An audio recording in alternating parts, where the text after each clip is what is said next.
One to remove their caps.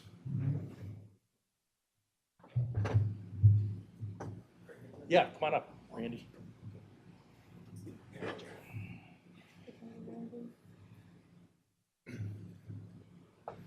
I pledge allegiance to the flag of the United States of America and to the republic for which it stands, one nation, under God, indivisible, with liberty and justice for all. Thank you. Yep.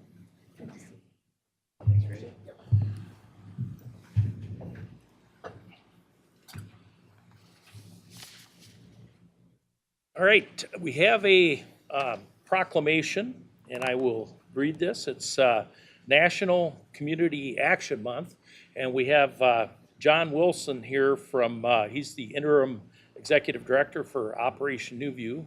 After I read this, I'll see if John wants to say a few words, and then we'll present the proclamation. So, National Community Action Month. Whereas community action has made essential contributions to individuals and families across the nation by creating economic opportunities and strengthening communities. And whereas community action is a robust state and local force connecting people to life-changing services and creating pathways to prosperity in 99% of all American counties. And whereas community action builds and promotes economic stability as an essential aspect of enabling and enhancing stronger communities and stable homes. And whereas community action promotes community-wide solutions to challenges throughout our cities, suburbs, and rural areas. And whereas community action delivers innovative services and supports that create greater opportunities for families and children to succeed. And whereas community action insists on community participation and involvement, ensuring that all sectors of the community have a voice and will be heard. And whereas community action is celebrating 55 years of innovation, impact, and providing proven results for Americans. Now therefore, the Dubuque County Board of Supervisors do hereby proclaim May 2019 as Community Action Month in recognition of the hard work and dedication of the volunteers and staff of Operation New View Community Action Agency, which serves the citizens of our county so well, and community action agencies across the state of Iowa and the nation. Proclamation adopted this 13th day of May, 2019 by the Dubuque County Board of Supervisors. John, if you would like to say a few words, and we'll present you with the proclamation. Thank you, Dave. I would like to make some brief comments, and we really appreciate the Board of Supervisors issuing this proclamation in recognition of community action and the Operation New View. Operation New View is recognizing 35 years of service to the county this year. It's a successor to another agency that had once been the community action in the area. This recognition really goes to honor the volunteers and staff, as it said, and the concept of community action. We're a community action agency, but community action happens in the community by community members. We appreciate the Board of Supervisors having representation on our board, providing input from the public sector, bringing their views and their knowledge and interest to bear. We have members from the private sector, industry, and education on our board. We have people who represent the people receiving services, past clients, and people involved with their other organizations' services. So it's a very important activity. We probably provide services to 15% of the county, which covers a significant part of low-income families that want to do better, are trying to do better, and are working to improve their lives. And our part of being able to assist them is something that you've helped make possible, and we appreciate it. Thank you. Thank you, John.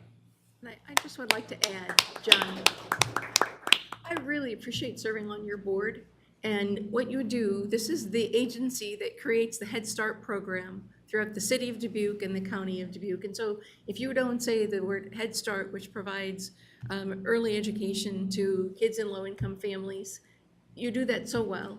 and with great acclaim, and also the LIHEAP program, which does the heat subsidy for some of our very low-income folks as well. So pulling down a budget of about $4 million from federal sources and combined with some state funds. So what they do is maybe goes under our radar, but thank you for being here and for asking us to make this proclamation with you. Well, thank you. I just want to add, you stimulated my memory. We are focusing on Head Start this month and having 4 open houses in our centers. It's posted on our website, the dates and locations, and we invite the public to come and see and talk to our staff and parents that are involved with the Head Start program this month. Thank you. Another service that was provided that probably flies under the radar as well was the VITA program, providing free tax assistance for folks to file their income taxes. And I know there was a report given the other night, it was well over. Building $1 million. Yeah, and then also the service that was provided. So I think we have 5 programs with New View, and they're all essential services. Here, here. Would you like to come up and get a picture with the This way. Yeah, it's both you and I. board members? John, we'll get you in the middle. And on one side. Oh, thank you. Well, I appreciate their opportunity. Right. We'll do more and more of that. We're gonna get Jay up here as well, so.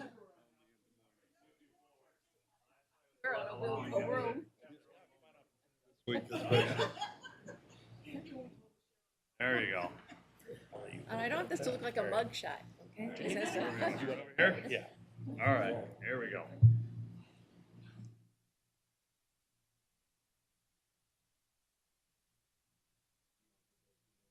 Yeah, let's do that, whatever. Because you guys are on the board. All right, Thank thank you. you. Thanks, you. John. Thanks, John. Really appreciate it. Yeah, thank you. All right, thank you. I'll send these an email. Thank you, John. Appreciate it. Appreciate your service. Dan? I'm gonna be here on that tomorrow night. What's that? I'm going to that board tomorrow. Oh, good, I'll be in. good. All right, next item on the agenda is are the minutes of the April 22nd and April 30th Dubuque County Board of Supervisors meetings. Make the motion to approve as presented. And I will second that. Okay. Motion made and seconded to approve the minutes of the previous meetings, April 22nd, April 30th. All in favor signify by saying aye. Aye. Aye. Carried, 3-0. All right, we have under item 3 on the agenda, we have the consent items, and we have 7 of those. I will read those. Normally, we handle those with one motion. So 3A, Annual Manure Management Plan Update, Scott Ungs. B, Annual Manure Management Plan Update, Andy Ray. Item 3C, Annual Manure Management Plan Update, Scott Steffensmeyer. 3D, Annual Manure Management Plan Update, Raker Farm South. 3E, Class BB Beer Permit, Mid-Mart Incorporated. 3F, Class BB Beer Permit, Epworth Sportsman's Gun Club. And item 3G, Sundown Mountain, partial refund for reduction in liquor license term. What's your pleasure on the consent items? I'll make a motion to approve. Second. Motion is made and seconded to approve the consent items. Any discussion? Hearing none, all in favor signify by saying aye. Aye. Aye. Carried 3-0. Item 4 is procurement procedures. We have, I didn't have any of those in my Dropbox. yeah, I Are didn't those- either. None of those? No. So all 4s are skipped? I didn't have 4B either, but Yeah, I don't think I, It says skip, it skips right down to 5 for public. If they weren't in hearings. the Dropbox, but they were on the agenda, can we go ahead and, okay. Item 4A, proof of publication, procurement procedures. No. We didn't have, okay, we have none. Item 4B, request for quotes, fuel for secondary roads. And was that published? No, this is. Okay. Right, and do we have a copy of it? And you have the document. We'll move it through. Yep. Okay, if you want to read the date when the quotes are coming in. All right, sealed quotes will be received at the office of the auditor of Dubuque County in the courthouse, Dubuque, Iowa, until 4 p.m. on Tuesday, May 28th, 2019, and opened on Tuesday, May 28th, 2019 at 5:30 p.m. meeting of the Dubuque County Board of Supervisors for ethanol blended gasoline or gasohol, premium biodiesel fuel for the Dubuque County Secondary Road Department. Quote forms may be seen and secured at the office of the county engineer or the county auditor. I'll make a motion to approve the request for quotes for fuel for secondary roads. Second. Okay, motion's been made and seconded to approve the request for quotes for the fuel for secondary roads. Is there any discussion? All in favor signify by saying aye. Aye. Aye. Opposed, carried 3-0. We have notice to bidders, item 4C, culvert replacement project on Oakland Farms Road, project L-C2001-73-31. And this is, sealed proposals will be received at the office of the auditor of Dubuque County in the courthouse, Dubuque, Iowa, until 4 p.m. on Tuesday, May 28, 2019, and opened on Tuesday, May 28, 2019, at a 5:30 p.m. meeting of the Dubuque County Board of Supervisors for the culvert replacement project on Oakland Farms Road, project L-C2001-73-31 for the Dubuque County Secondary Roads Department. Certified check or cashier's check made payable to either Dubuque County or the contractor drawn upon a solvent bank or bid bond or proposal guarantee in an amount set forth in the proposal form shall be filed with each proposal. Make a motion to approve the request for quotes. And I will second that. Okay, motion made and seconded to approve the procurement procedure for culvert replacement project on Oakland Farms Road. All in favor signify by saying aye. Aye. Aye. Carried, 3-0. 4D, under procurement procedures, notice to bidders, PCC patching project of C9Y, Balltown Road, Ridge Road, North Buena Vista Road, project maintenance patching 2020-01, and its sealed proposals will be received at the office of the auditor of Dubuque County in the courthouse, Dubuque, Iowa, until 4 p.m. on Tuesday, May 28th, 2019, and opened on Tuesday, May 28th, 2019, at a 5:30 p.m. meeting of the Dubuque County Board of Supervisors for the PCC patching project on C9Y Balltown Road, Ridge Road, North Buena Vista Road, project maintenance patching 2020-01 for the Dubuque County Secondary Roads Department. I'll make a motion to approve the notice to bidders. Second. Motion made and seconded to approve the notice to bidders. All in favor signify by saying aye. Aye. Aye. Opposed, carried 3-0. All right, next is item 5 on the agenda, which is public hearings. We have proof of publication for public hearings. It's in the 5A in the Dropbox packet. I'll make a motion to approve the proof of publications for the public hearings. Second. Okay, motion made and seconded to approve the proof of publications for the public hearings. All in favor signify by saying aye. Aye. Aye, carried 3-0. Next, under 5B1 is public hearing amendments to zoning ordinance. The first case is ZC number 04-08-19, TC Ryan Farms LLC and Maggie Ryan A1 agriculture to A2 agricultural residential. I'll turn it over to our interim zoning administrator, Tammy Henry. Okay, all right. The applicants are requesting rezone from A1 agricultural to A2 agricultural residential, 2 acres more or less, to be allowed to build a new home so Maggie can continue to assist in the farming operation. The property located 0.46 miles south of the city of Bernard along Stoffel Road is legally described as Lot 2 of MC McDivitt Place Number 3, Section 34, T87 North, R1E, Prairie Creek Township, Dubuque County, Iowa. The property is owned by Thomas and Cheryl Ryan. Zoning in the area includes A1 agricultural to the north, the east, and to the west. There are no previous rezoning cases attached to this property. There are no special use permits attached to this property. 5 rezoning notification letters were sent to the property owners, and the city of Bernard was notified. Comprehensive Plan, Chapter 9, Agricultural and Natural Resources, page 134, Objective 3.1, and Chapter 8, Housing, page 122, Objective 12.7 may apply to this case. Okay. So what you can see here they're trying to do is this will be the area that they're going to rezone. And the reason that they're doing this is Maggie is assisting in the farming operation and they're trying to move forward with things. And so she's trying to get a home on the site so that she's closer and not traveling so far to be able to help. Is there access to the property already? We have an entrance that has been approved, and that was 19-20. Thank you. And this was approved unanimously by the zoning board. Yes, it was. I'll make a motion to open the public hearing. Okay? Is there a second? Second. Motion made and seconded to open the public hearing in the Ryan case, ZC number 40819. Public hearing is open.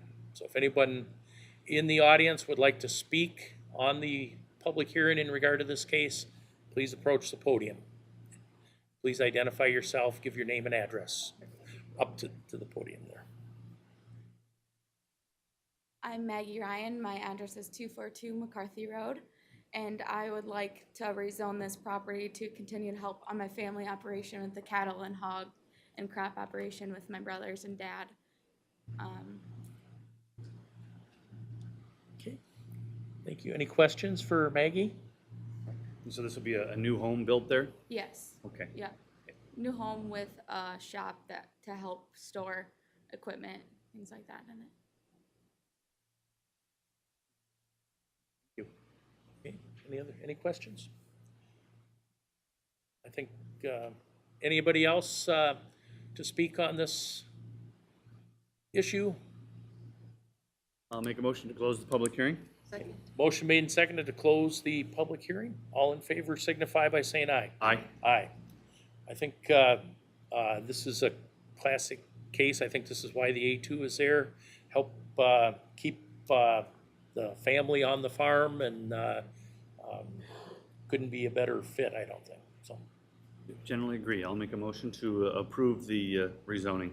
Second. okay. Motion made and seconded to approve the rezoning. All in favor signify by saying aye. Aye. Aye. Carried 3-0. I'll make a motion to suspend the requirement this amendment be considered and voted on for passage at 2 prior meetings. Second. Okay, motion made and seconded. All in favor signify by saying aye. Aye. Aye. Carried 3-0. I will make a motion that the amendment be adopted and that the zoning administrator be directed to enter the appropriate changes in the official zoning map, and that the auditor be directed to arrange for the publication of the amendment and portion of the official zoning map as amended in the official county newspapers as required by law. Second. Okay, motion made and seconded. All in favor signify by saying aye. Aye. Aye. Carried 3-0. It's passed. Thank you. All right, next case under agenda item 5, which is public hearings. Case 2. Case is ZC number 04-09-19.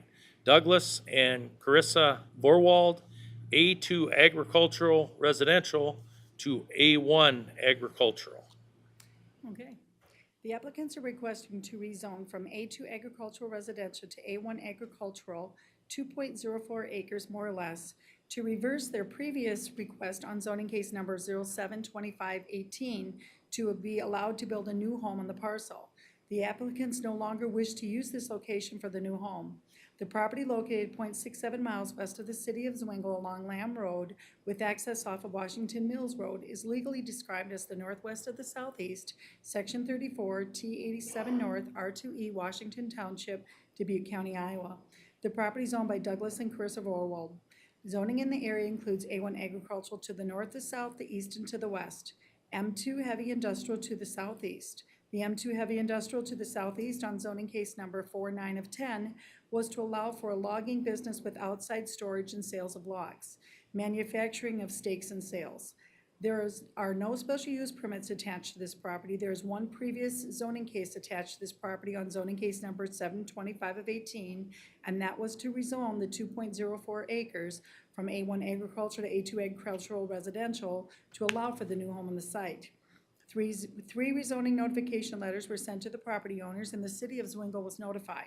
Comprehensive Plan Chapter 9, Agricultural and Natural Resources, page 134, Objective 3.1, and Chapter 8, Housing, page 122, Objective 12.7 may apply to this case.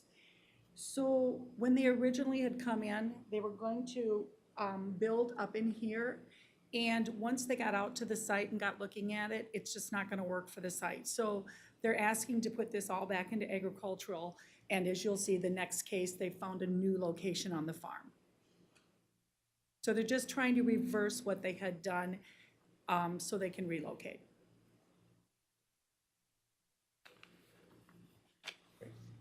It's, Normally how it we is would a- handle it. It is Yeah, scheduled for a yeah. public hearing, so you wanna, Reverse the first one, so, okay. motion to open the Make a public motion hearing? to open the public hearing? I will second that. Okay.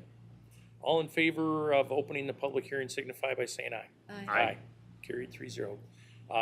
The public hearing is open in this case, and if there's anyone here to speak on this case, now would be the time to approach the podium, give your name and address for the record, and tell us your story. Hi, I'm Carissa Vorwald, and the address is 11159 Washington Mills, Zwingle, Iowa. And basically, like she said, we have to rezone back to the original.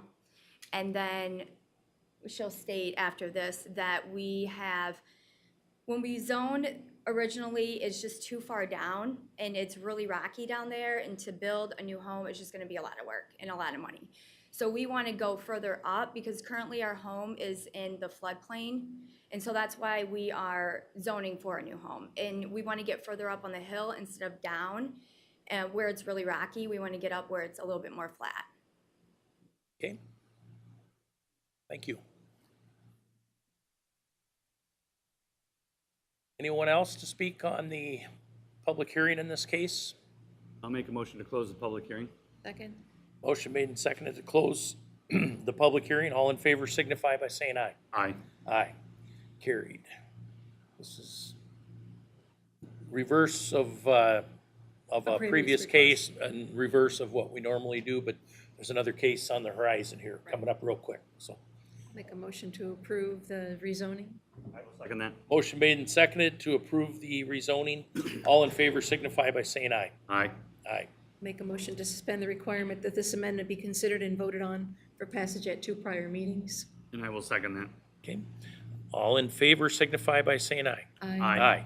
Make a motion that the amendment be adopted and that the zoning administrator be directed to enter the appropriate changes on the official zoning map and that the auditor be directed to arrange for the publication of the amendment and portion of the official zoning map as amended in the official county newspapers as required by law. I will second that. Motion is made and seconded. Any further discussion? All in favor signify by saying aye. Aye. Aye. Carried 3-0. It's approved. Okay. Next case. Gonna look familiar. 5B3. ZC number 04-10-19. Douglas and Carissa Vorwald, A1 agricultural to A2 agricultural residential. Okay. The applicants are requesting zone from A1 agricultural to A2 agricultural residential, 2 acres more or less, to be allowed to build a new home on the site and plat it off for financing purposes.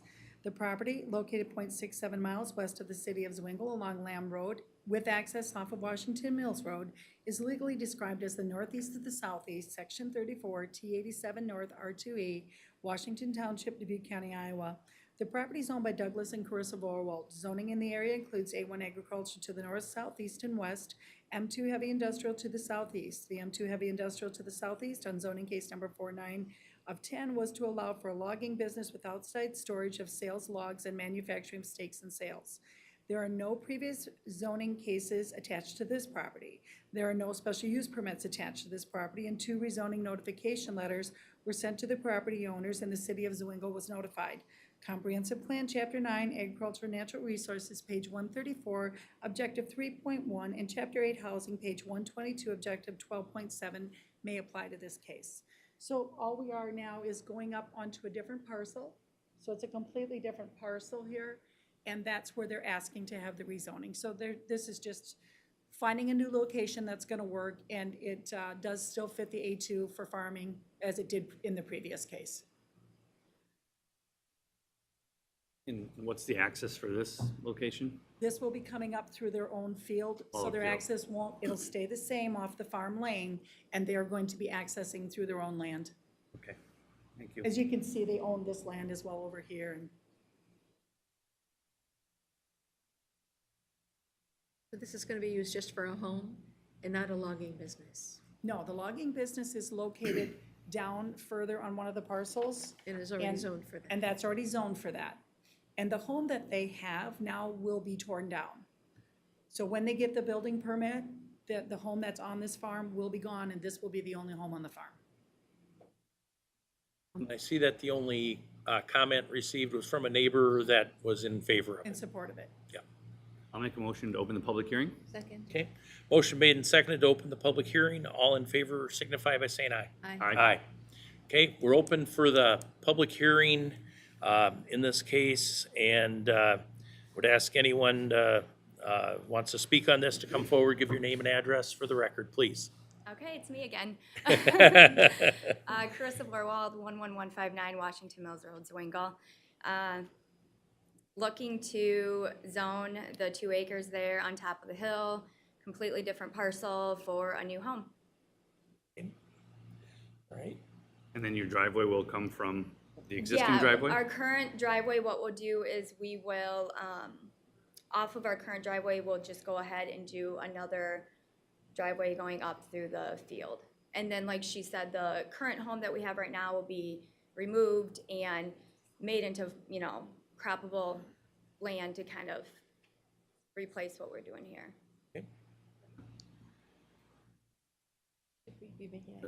Might be a question for Tammy, thank you. What's the need to rezone this to A2 if that other home is going away? It's for platting purposes, so financing for the banks require them to go ahead and plat this off. First? And they can't plat this off unless we have the area zoned correctly for it, so that's why. We have these a lot because of financing purposes. Thank you.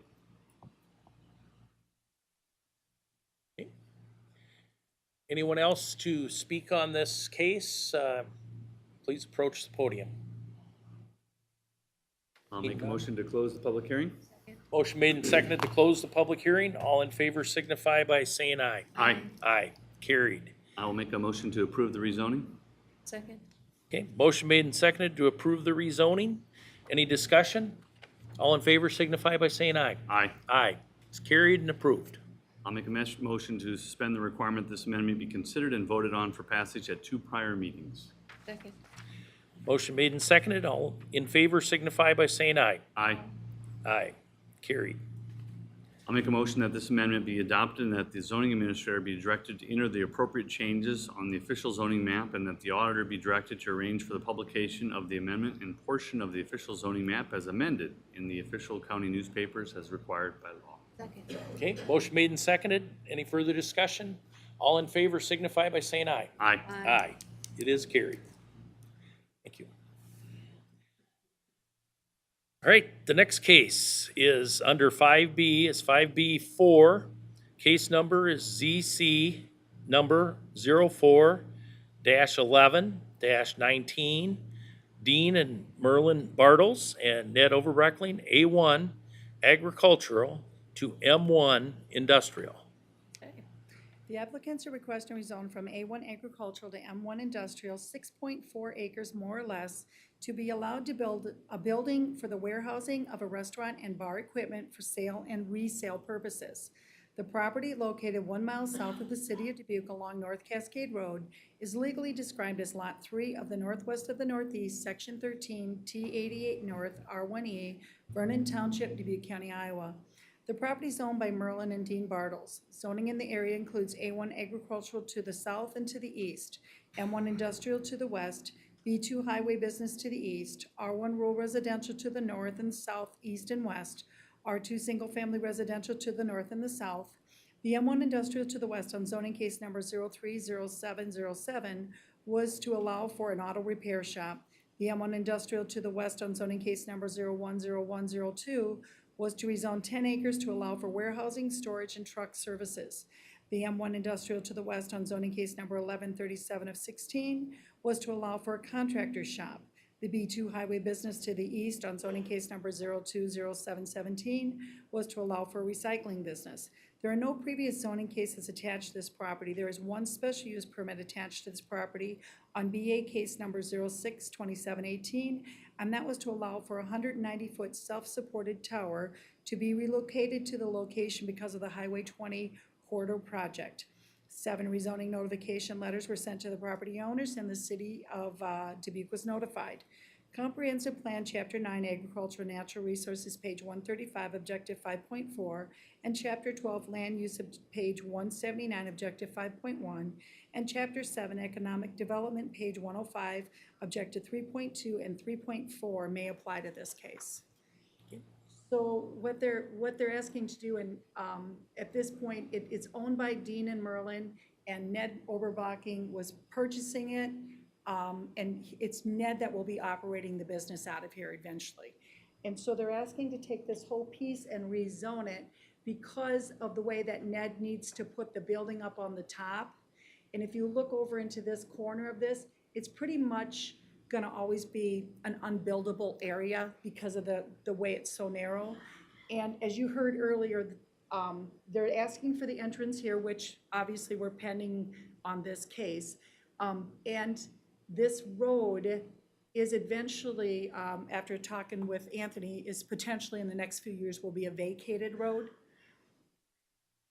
So it's really, and there's business all in the area, and I'll show you that here. So this rezoning would be adjacent to M1 zoning already.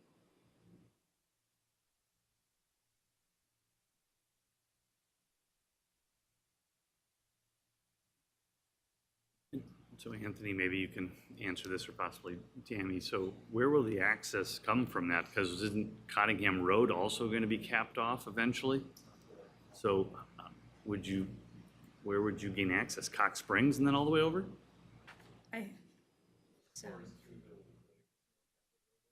To the proposed property. So, I thought you said it was going to be a dead end, so that's why I'm wondering how you would gain access to that.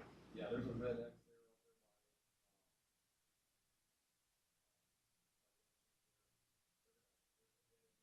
Okay, I see the other, the western, can you raise it a little higher? I'm trying, that's what I'm trying to get it here for you. Okay, so the Swiss Valley or North Cascade Road, I can't see quite yet. Sideways, you might be able to see it better. So. Okay, I have to orientate myself. I see it now. At least I thought I see it, now it's washed out. So here's the road we're talking about. So they'd come off of North Cascade Road and then just circle back. Okay, thank you. I just didn't know where it connected. I guess I heard the term vacated.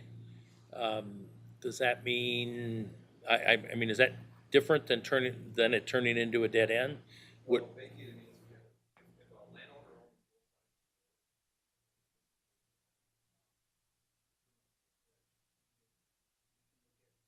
Extinguishing our easement through there, and then, because they still own the underlying easement, or titled ground, we just have easement on top of it. okay, So we can vacate or extinguish our right to it and give it back to the landowner. okay. And does that mean we don't provide maintenance services? Correct. They would be responsible for that? Okay, My question concerns special use. Is this property are you looking at a conditional use for this property?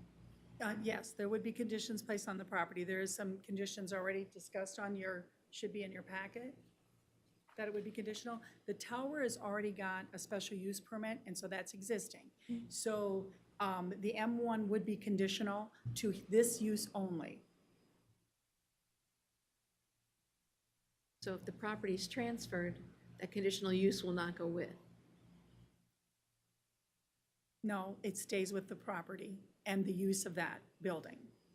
for that purpose. Right, so it doesn't, and if you recall in our meeting, it doesn't go with who owns the property, it goes with what the property was zoned for and what the use was for.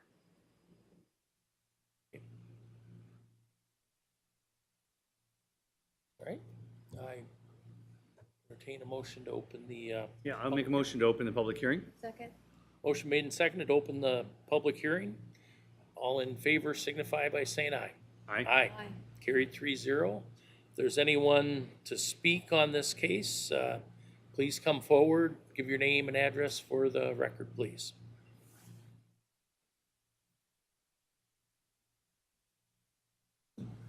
Hi, I'm Ned Oberbreckling, 2506 Queen Street, Dubuque, Iowa, 52001. Looking at building a new shop for my business, Midwest Restaurant Supply. We're currently in the H&W building, which is getting a renovation, so we pretty much have to find something new. So looking at building up here, it's going to be approximately 12,000 square foot, and that's kind of where we were looking at building. We kind of picked it for the highway visibility. Hopefully, if everything goes through, we can start it as soon as possible, so. How many employees would you anticipate would be coming in and out? For the most part, it's just me, and then I have some subcontractors that repair stuff that I subcontract out through people in Dubuque here. You know, Bush has done some for me, Service Guarantee, a couple other different random people, so. Okay. And very few going in and out.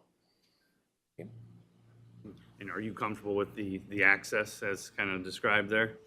Well, up Having till it be dead end? up till today, we were under the impression that it was gonna be just a dead end. We just today found out that it might be vacated road, so that's kind of still an issue, I guess, but something we'd probably have to handle when it came about at this point. Well, in order to be vacated, wouldn't both property owners have to agree? Correct.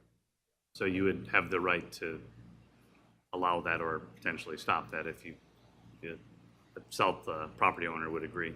And that would be a public hearing process as well, you know, and we're a long ways away from that. You know, I want to see the interchange get constructed first and then possibly approach that. Most likely, unless the property owners wanted to vacate it, we probably wouldn't request that. Usually we don't. If there's people against the process, usually we only do it when somebody wants the road back. Yeah. And here, it seems like it would make sense to continue to maintain that road for both the resident and then the business. Correct.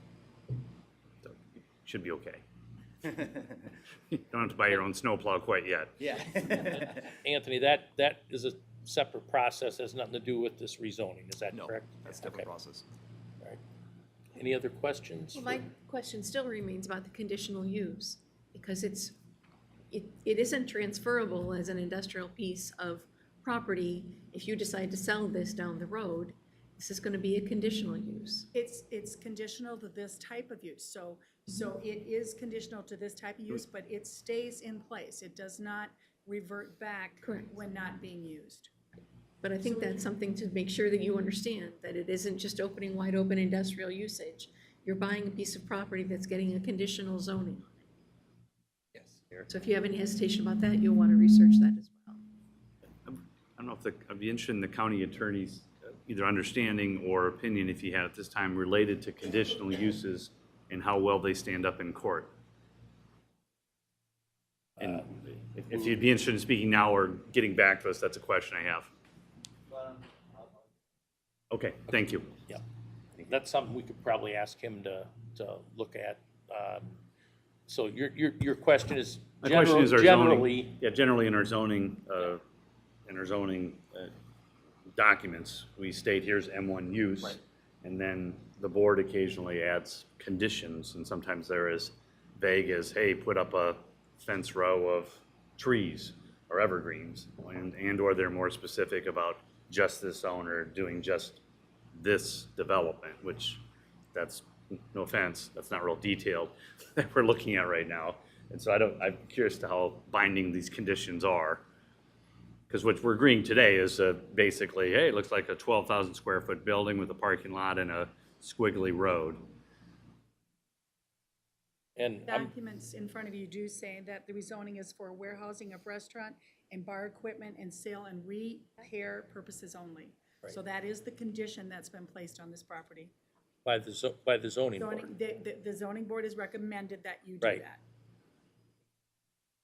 So if Mr. Overbreckling were to sell this as, somebody could buy it and run it as the existing business for that purpose, but if they were gonna make a change, they would have to go back to the zoning board and get additional, have additional scrutiny and discussion.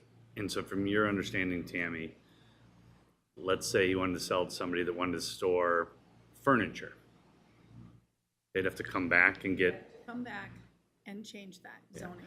They So- wouldn't change the zoning. They'd come back in and say, I'm the new owner of the property, and this is what the use of this property is gonna be now.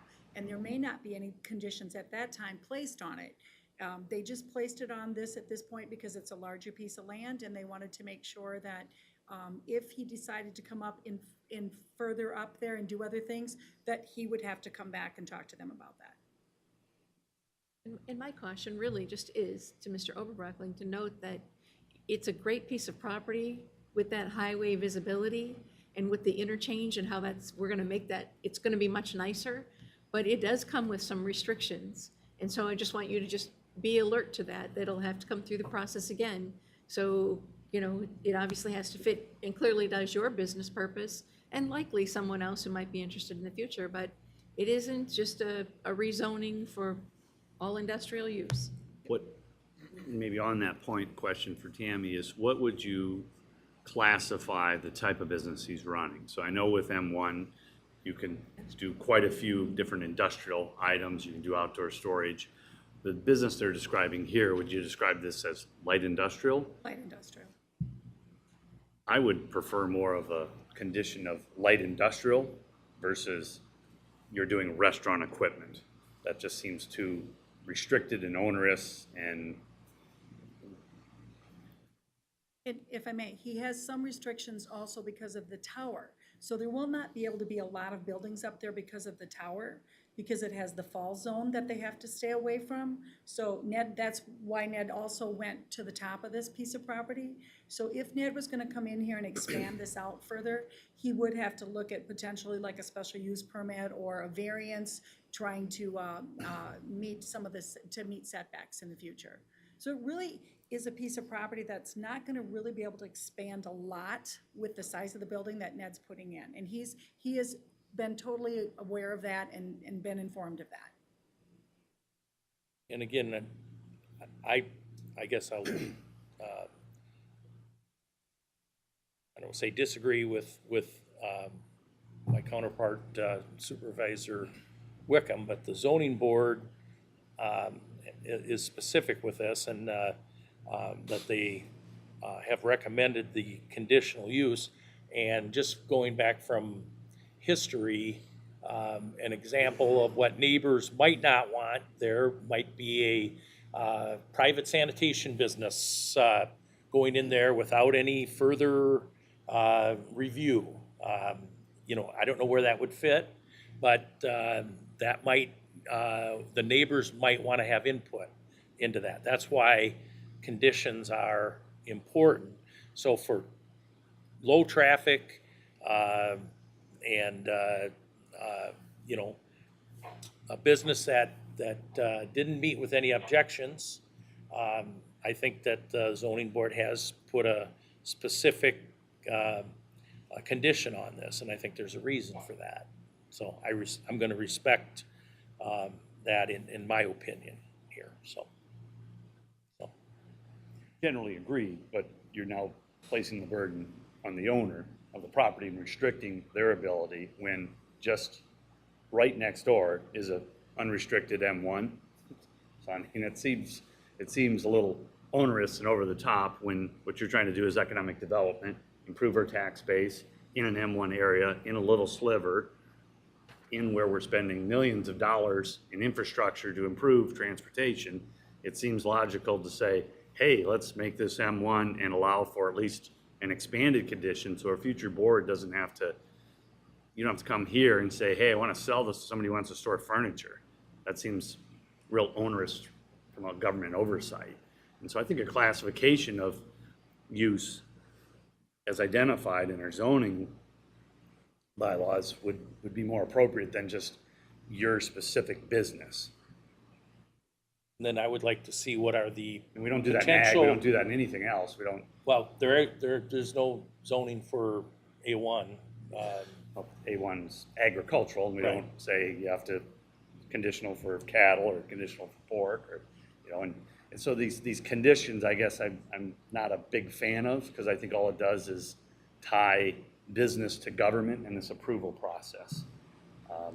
I think the reason we have M1, the reason we have R2, the reason we have R1, so on and so forth, is we go through the process to identify the uses of those land uses. And when a board is ready to determine this is an M1 use, you've got a perfect sliver there that's a designed M1 use versus ag, because it's so small to get in and out for thing. I think following the guidelines of our M1 would be the best with less conditions. But that's a comment, so then I have a question. Are you okay with the conditions are you aware and okay with the conditions that the zoning board approved? Yeah, I'm aware of them, and, I mean, that is what I plan on doing with the land, is just that, you know, for now, but like you said, in the future, I mean, I'm not gonna be there forever, obviously, so in the future, it would definitely ease up the burden of trying to sell the land, you know, it'd be a lot more sellable.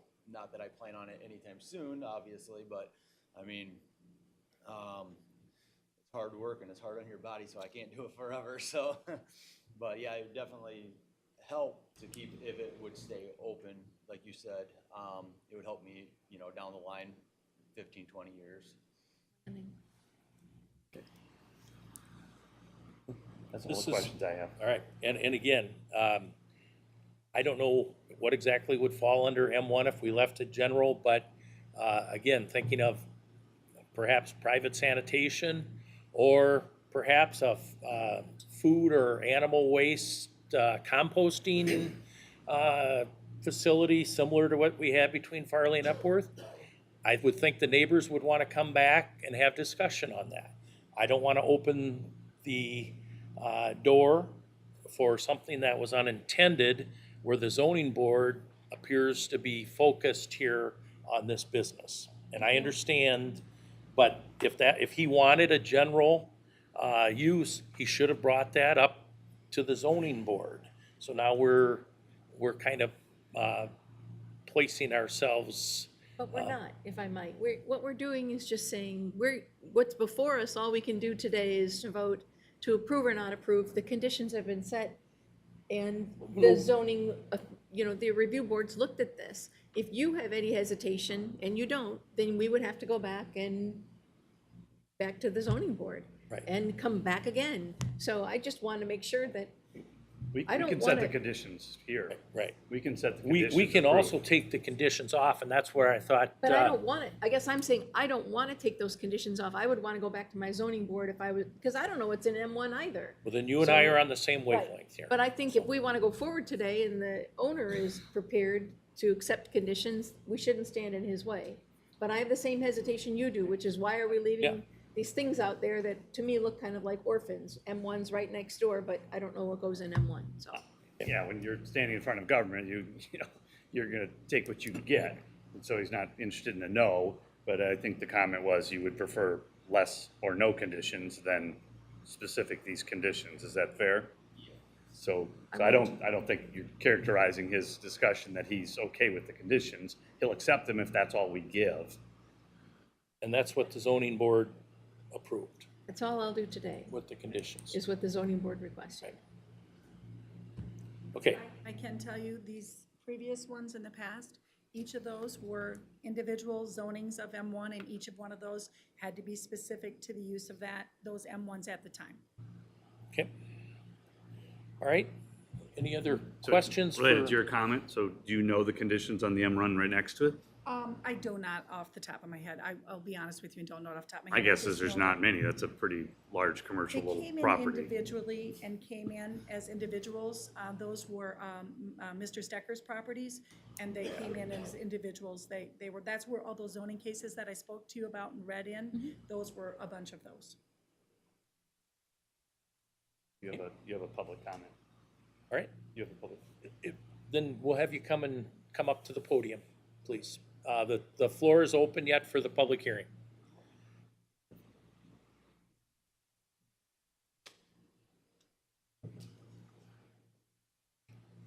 And we'll need your name and address for the record. Thank you.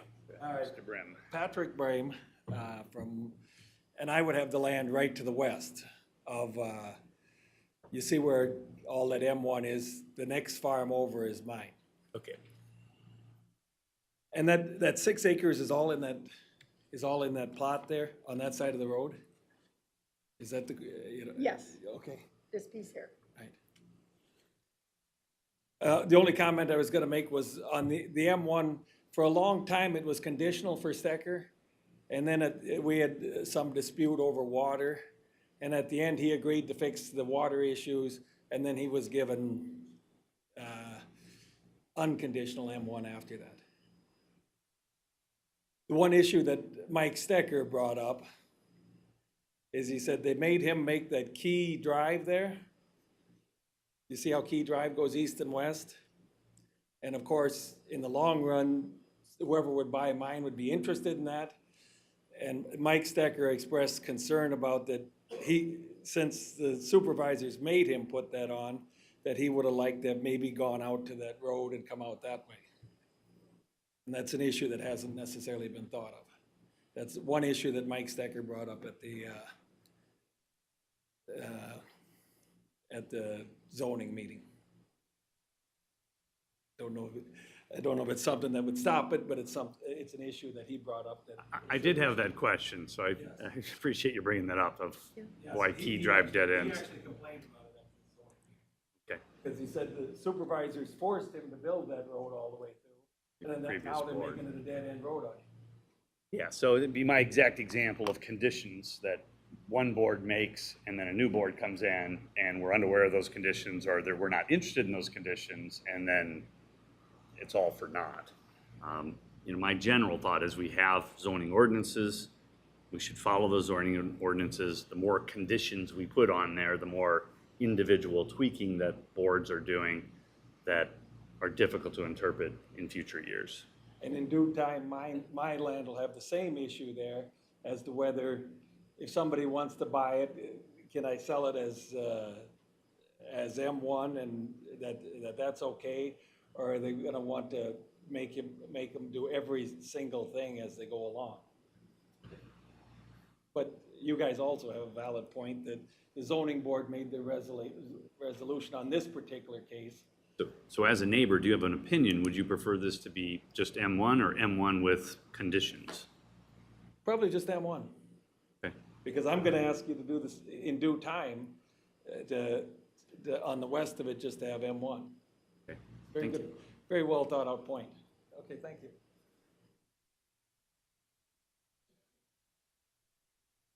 Okay. Anyone else to speak on the public hearing? Yes, sir. Please give your name and address for the record. Thank you. Dean Bartles, 15238 North Cascade Road. I am part owner with my brother on this property. We have a couple of concerns. One, the tower, cell tower is already there, and there's a 200-foot fall area where you cannot build on it. We don't want nothing built within that fall area because of maybe liability. Another concern is the North Cascade Road. They're going to close that when the new road gets built.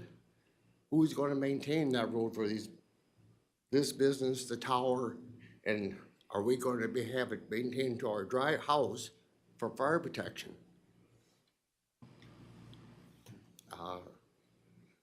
Couple issues that need to be addressed. I We're assume- locked in on a dead-end road. If we have a fire, I had a heart attack 2 years ago.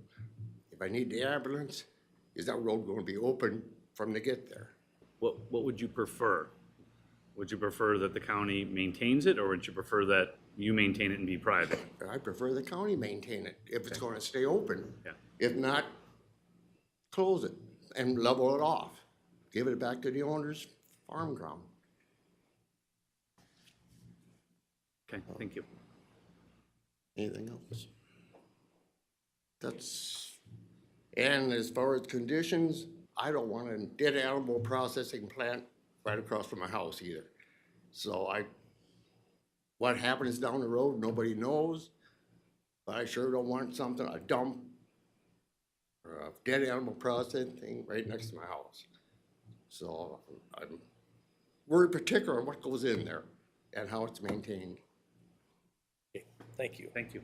And again, those examples that I used were just hypothetical, and I was kind of viewing them as worst-case scenarios, but my point is valid. I think that that's something neighbors would want to have input on. So, okay. Anybody else to speak on this matter? If so, please approach the podium. We'll need your name and address for the record, sir. Thank you. Okay, my name is Merlin Bartles. I'm also part owner on 15252 North Cascade Road. When this all come about, we were under the impression that it was going to remain a county road, but since things have changed. We don't want to be responsible for maintaining a road for other businesses. No offense to Mr. Wilbur. Okay. We know what a vacant road turns into be. Just to the south of the old North Cascade Road, it doesn't show it there, but we have, Jay goes by there every day, he may know what I'm talking about, the old Vernon Lane. The county vacated that years ago, and you see it now, it's just one mess. And we don't want this to turn into that, so it's either should be maintained or closed and leveled off. That's what my comments are. Appreciate it. Thank you. Thank you. And I'll just restate my comments since two citizens mentioned it. I mean, I think the use and purpose that I see related to, one, you've got a business there, and two, you've got a agricultural business and a home, that the county should continue to maintain that. Obviously, I'll have only influence why I'm up here, other than my voice, but that would be my vantage point. And maybe, Anthony, if at your time and what you see, would there be any inclination that you would lead an effort to vacate that road? No, if there's any resistance or causation to have an easement agreement that, because you have more than one landowner there, we try to stay away from that situation. It's only when the landowners request to really get that land back, they would usually want to just farm it or something like that, then we take that upon ourselves. But yeah, we're not actually out there looking for situations to vacate unless somebody wants that. And if the county were intending ever to vacate that, the landowners would get opportunity to come and speak to us. Yes, there is an They'd get official notice. process. We'd have to schedule a public hearing. We have to give them notice of it. They are allowed to speak for or against it, and then the board decides ultimately what to do. But there's no plans at this time and no ideas that I've heard from the engineer's office or the Board of Supervisors to do that. No, in fact, it So only it's came just up. been talk here, so there's no plans to vacate that road Yeah. that I'm aware of. It only And- came up between Tammy and myself last week, when we looked at the mapping and said there's one landowner mostly around this road. It's very possible they may want this vacated, and we could look at that situation. And from what we're hearing, that probably wouldn't be the case, so we probably wouldn't go any further with that. Okay. In other words, we would maintain that road. Now, we're gonna have a business there, and neighbors would like to keep the road in county hands, with the county maintaining it. So we would not move towards closing that or vacating that road. No. Okay. But that's not what we're dealing with today, but I understand the concern, so. I will make a motion to close the public hearing, if that's okay with the Well, chair. let me ask if there's anyone else. Is there anyone else to speak on this matter? Hearing none. My motion stands. Second. Motion made and seconded to close the public hearing. All in favor signify by saying aye. Aye. Aye. I will make a motion to approve the reclassification of the zoning to M1 with no conditions.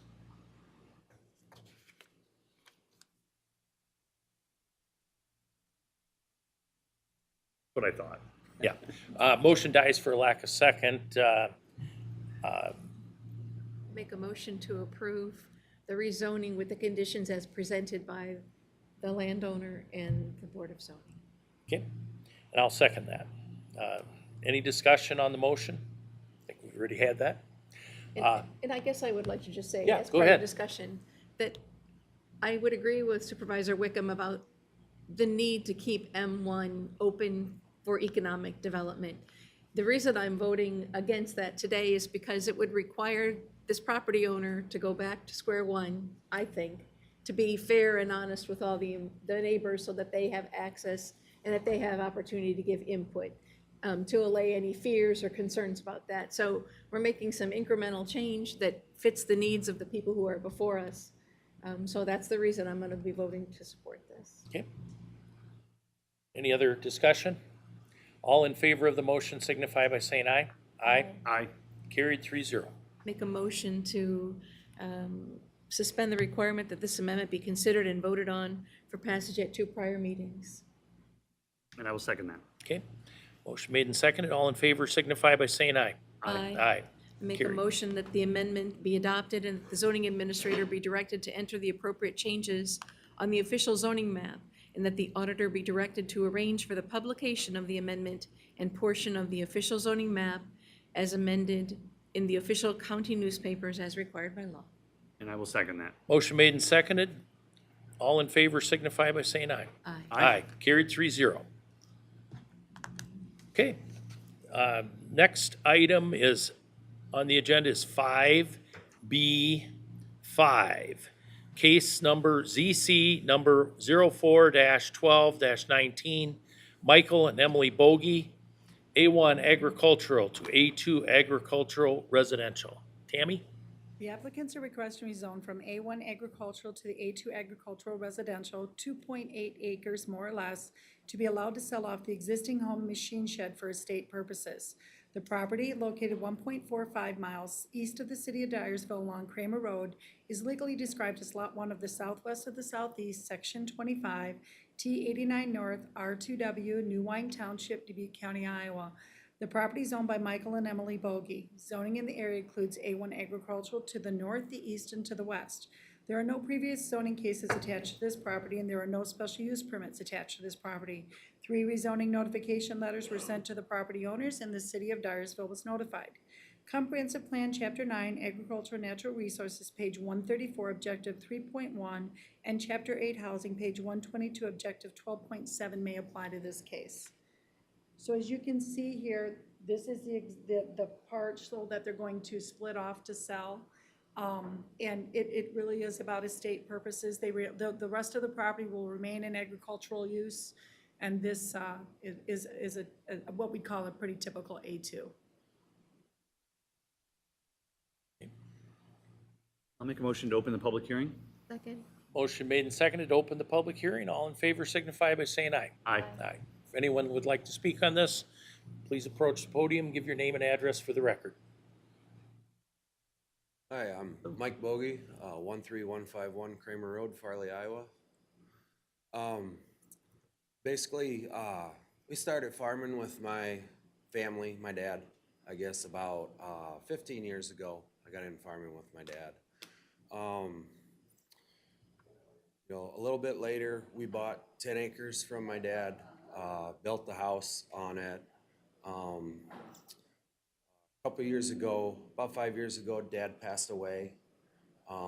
We inherited some land, bought some land from my sister, and my brother inherited some land which included his house and shed.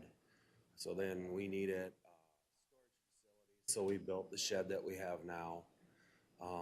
Started farming with my uncle also. He's passed away now. We inherited some of his land, which includes another house and a shed on it.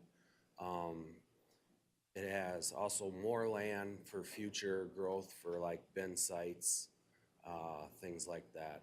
So we've decided basically to sell this off and move down to renovate the other house and move down there. 19, Coates Development LLC, and Ryan and Jesse Coates, R1 Rural Residential to M1 Industrial. Okay. The applicants are requesting a zone from R1 Rural Residential to M1 Industrial, 3 acres more or less, to enlarge the existing M1 Industrial zoned area to include current and future expansion. The property located 0.75 miles east of the city of Piasta along Cottingham Road is legally described as Lot 1 of Brehm Addition, Section 14, T88 North, R1E, Vernon Township, Dubuque County, Iowa. The property is owned by Ryan and Jesse Coates. Zoning in the area includes R1 Rural Residential to the north, the south, east, and west, R2 Single Family Residential to the northeast and to the southeast, B2 Highway Business to the west, M1 Industrial to the east, R2 Single Family Residential to the northeast on zoning case number 103002 was to allow for 45 acres to rezone for a single family residential development. The R2 Single Family Residential to the southeast on zoning case number 72202 was to rezone 230 acres to allow for a less restrictive setbacks requirement for a new residential development. The M1 Industrial to the east on zoning case number 45512 was to allow 18 acres to be rezoned with conditions placed on 6 of the lots. The M1 Industrial to the east on zoning case number 11 of 2 was to rezone 45 acres to allow for warehousing, storage, and trucking services. The M1 Industrial on zoning case number 3106 was to allow 1.97 acres to allow for a trade and contractor's office. The M1 Industrial to the east on zoning case number 030707 was to rezone from 2.19 acres to allow for an auto body repair and painting, including auto sales and outside storage of vehicles. The M Industrial to the east on zoning case number 91505 was to rezone 1.25 acres to allow for the construction of a heating and air conditioning installation business. There are no special use permits attached to this property. There is one previous rezoning case attached to this property on zoning case number 113716, and that was to allow for the construction of an 80 by 120 building that would be used for an office and shop for Midwest Concrete. 6 rezoning notification letters were sent to the property owners, and the city of Piasta was notified.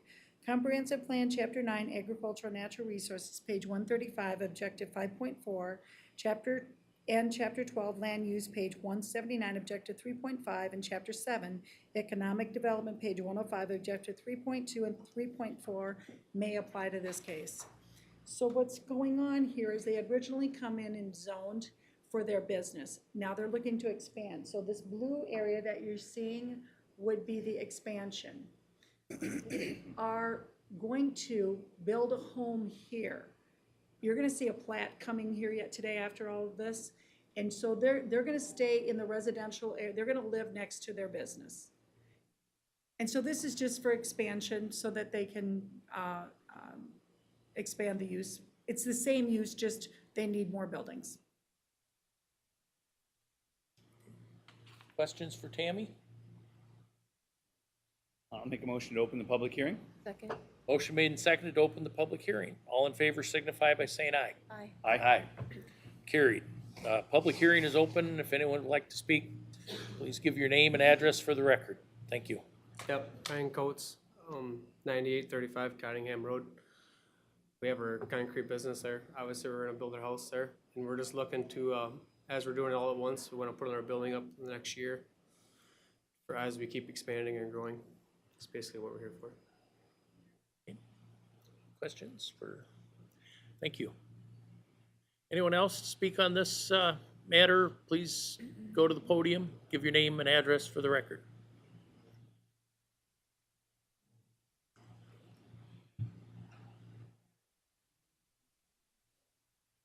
Patrick Brame, I used to own all that land there, and then we had sold it off and they had rezoned that.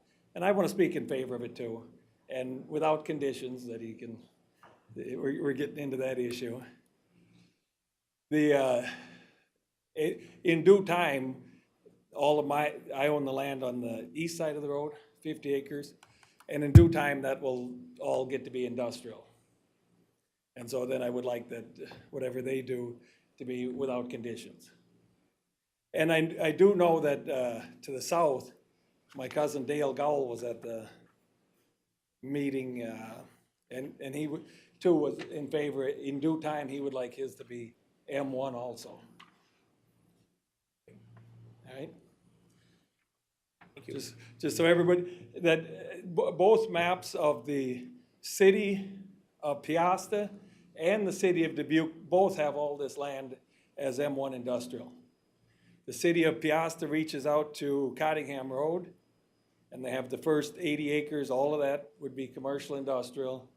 And the city of Dubuque reaches over all the way past, including their land. They're both kind of claiming the same land, but they also say that that should be commercial industrial. Okay. Thank you. Anyone else to speak on this matter? Please approach the podium. Sure. If I'm reading this right, Ms. Henry, we do have a condition on this as well.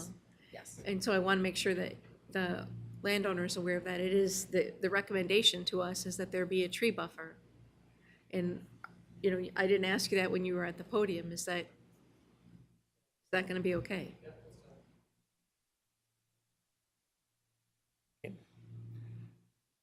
Like, the tree buffer is in place, and they're just, which Mr. Brem, who just left the podium, is the neighbor here, and that was his request that they maintain that. Okay. So it's, In their original zoning case. Okay. The one prior to this, that was the condition that was put in, and it was that, so that the tree buffer was maintained from the business. okay. And then the second part of the condition is what was on the original request as well.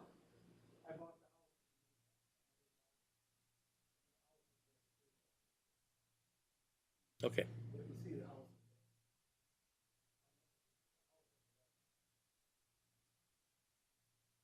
And while I think that's a really good neighborly thing to do, to create those tree buffers, for a government the size of Dubuque County, it's very difficult to administer, to enforce. And, you know, based upon that, it probably shouldn't be something that you should be placing every time in your ordinances. Because what would our ability to enforce these types of conditions? Well, we would end up with a situation, it would end up being a violation if they weren't doing it. And we have how many of those in the county? Hundreds? So, and what have we done with the hundreds since I've been on the board? Do you mean the violation cases? Yeah. We've actually resolved quite a few of them. And so we work closely with the county attorney's office once they get to that point, but we've actually worked closely and But actually. we haven't gone to court for any of them. Yes, we've been to court on cases. In my term, in the last 3 years? I can't speak for that, yeah. Yeah. Tree cases? Not tree cases. I'm just talking violation cases in general. So, I mean, we have plenty of other violations of illegal dumping, just, you know, things that would not be real nice if they were your neighbor. To think that Dubuque County is going to regulate and enforce a tree buffer, I think is pretty naive. So, It would be, it would have to be complaint based, I'm guessing, if there was a requirement for a tree buffer and then it didn't happen. In this case, is the tree buffer already there? Tree buffer's been there. So then they This- would have to just- intentionally remove it to cause a violation, which Right. I doubt that they're going to do. So, Yeah, it's been there, and that's why he just asked them in the past just to make sure they maintain it yet. No, I understand from the neighborly thing and practical thing that works, but, you know, trees don't live forever. And so, and properties don't stay in the same hands. And so then whoever acquires this property has to understand that they have to maintain this tree buffer, and to what height, and to what trees. I mean, it's just, I just think the more you add these little condition tails that you can't enforce and administer, it doesn't really help. I think it's neighborly, and I think it's a good recommendation, but this isn't law. This is a zoning ordinance, which is a component of the law, I should say. But so either way, I guess it's another example I would be not favorable for adding ordinances or attachments to the different zoning conditions. in this case, it already exists. Well, then, then would you be all right. open to removing it? No, I'm not in favor of removing it. If So the- what was your point? If the zoning board had, recommended that it be removed, then I would be okay with this. They've had the testimony and input from neighbors and interested people, and I agree. I think they're doing their job, but I think it's micro job. I mean, if you could if we're down to the level of lines of trees on large zoning ordinances, when we've already spent time creating these zoning ordinances and documenting these and publishing these, that just seems that we're really getting into the details of property owners. I will make a motion to close the public hearing. Second? motion made and seconded to close the public hearing. All in favor signify by saying aye. Aye. Aye, carried 3-0. I will make a motion to approve the zoning request with no conditions.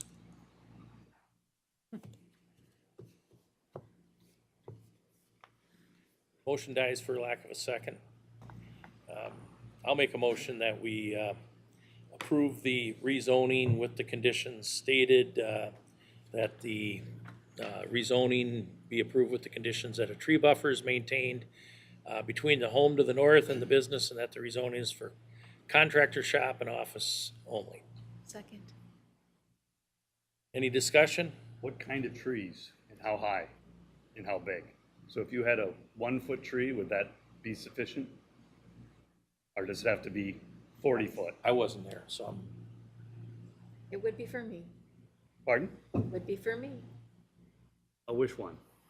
well, I think it's existing, so let me ask this, if this is an issue, we can table this and find out.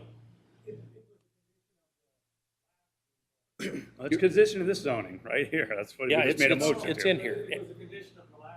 Agreed, and it's carried over. It's a condition of this zoning as well. Correct. And I That's guess, both. sure, we could table it, but the homeowner is here. He wants to expand his business. He's okay with the condition, and that speaks a lot to me. And so that's that's my thinking in voting for the condition.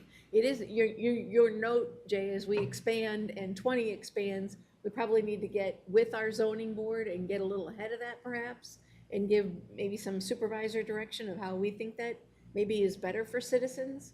But right now, we gotta appreciate the folks that do this for us as volunteers. So. Well, I do. It's just a question is, would it be okay then if he planted a It would be fine 1-foot with me. ornamental tree? It would be fine with me. Okay. Any other discussion? All in favor of the motion signify by saying aye. Aye. Aye. Carried 3-0. No, I guess I don't have my cheat sheet. I don't I think I made the started the motion. motion. Somebody did. Means I opened my mouth. I'll make a motion to suspend the requirement that this amendment be considered and voted on for passage at 2 prior meetings. Second. Okay, all in favor signify by saying aye. Aye. Aye. And a motion that the amendment be adopted and that the zoning administrator be directed to enter the appropriate changes on the official zoning map, and that the auditor be directed to arrange for the publication of the amendment and portion of the official zoning map as amended in the official county newspapers as required by law. Second. Any further discussion? All in favor signify by saying aye. Aye. Aye. It is approved. Thank you. All right, next up is 5B7. And this is case ZC number 04-14-19, Jeffrey and Don Manders, A1 agricultural to R2 single-family residential. All right, we made it to the last one today. Okay, the applicants are requesting to rezone from A1 agricultural to R2 single-family residential, 3.25 acres more or less, to separate the existing home from the ag land for finance purposes. The property located 0.56 miles west of the city of Dubuque along Oakland Farms Road is legally described as the southeast of the northeast, excluding Lot 1 of the southeast of the northeast and Lot 2 of 1 of the southwest of the northeast, Section 10, T88 North, R2E, Table Mountain Township, Dubuque County, Iowa. The property is owned by Jeffrey and Don Manders. Zoning in the area includes A1 agricultural to the north, the south, the east, and the west, R1 rural residential to the south and to the west, R2 single-family residential to the south and to the east and west. The R2 single-family residential to the south on zoning case number 010117 was to rezone 101 acres to allow for approximately 81 acre lots. There are no previous rezoning cases attached to this property, and there are no special use permits attached to this property. 7 rezoning notification letters were sent to the property owners, and the city of Dubuque was notified. Comprehensive Plan, Chapter 9, Agriculture and Natural Resources, page 134, Objective 3.1, and Chapter 8, Housing, page 122, Objective 12.7 may apply to this case. So this is the area that they're looking to separate from the rest of the property. And I'm going to show you the zoning map so you can see. I'm going to turn it sideways so you can see it. So here's the property, and this is where they're trying to separate. And across the road is Oakland Farms development. And so they're just trying to, I'll show you this map as well. They're just trying to take this, separate it off, and keep the remainder in agricultural use.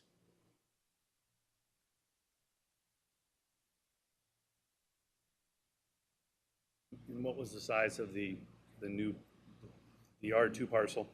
The R2 parcel is going to be 3.25. And that's because of catching, Jay, it's because of catching the road and coming in. They are going to separate this building here, and that is going to remain on the farm, or the ag land, I should say. Why not A2 for Because this? this doesn't fit A2. This just doesn't fit continual agricultural use for family use. And because of all of the residential in the area, it makes more sense to take this to the residential. Question for you, if I might. Again, there's the zoning motion came before us with the condition that any additional homes on the R2 would have to be presented to the zoning board. Isn't that understood? Does that have to be expressly stated as a condition that this homeowner has to accept? If it's not in writing, then they could come in again and later on ask to take something else on. So if it's not on there, we do have to have those conditions for those. Yeah, so if you had 3.5 acres, 1 acre lot would be the minimum, right? Mm-hmm. So you could have 3. Right, so what they're trying to tell them is if they wanted to come back in on this piece here and develop this again, which I have to tell you, the way the house is sitting, it highly wouldn't unlikely. happen. Yeah, my question was really about, again, the conditions and understanding what we want our zoning folks to do and what we don't want our zoning folks to do. But The conditions. we have, we wanted to make sure that we're not creating backdoor subdivisions. That's part of the A2, that's why there's restrictions. In other words, if they're gonna create a subdivision, that's what they need to state. They don't just get to get approval for one and then add without additional approvals, so. Why not R1 then? Why R2 is desired? The setbacks? or- R2 has, R2 is desired for setbacks, and as well, as you can see, there is well, you can't see that, sorry. Well, that whole subdivision was changed from R1 to R2. It is about setbacks. I'm gonna turn it this way so you can see it. Would they Sorry. not comply, or is it just, So it was more, it works better for them to be the R2. I mean, the homeowner, the landowner. because of the current, I mean, the house The is already there? setbacks, yep. It's just about cutting it off and splitting it and making them be able to meet setbacks, the way the home is sitting there now. Without getting, or adjustments for, Right, don't have to go down the road and ask for special use permits and things like that, or variances. where it's and- currently at? Yeah. Okay.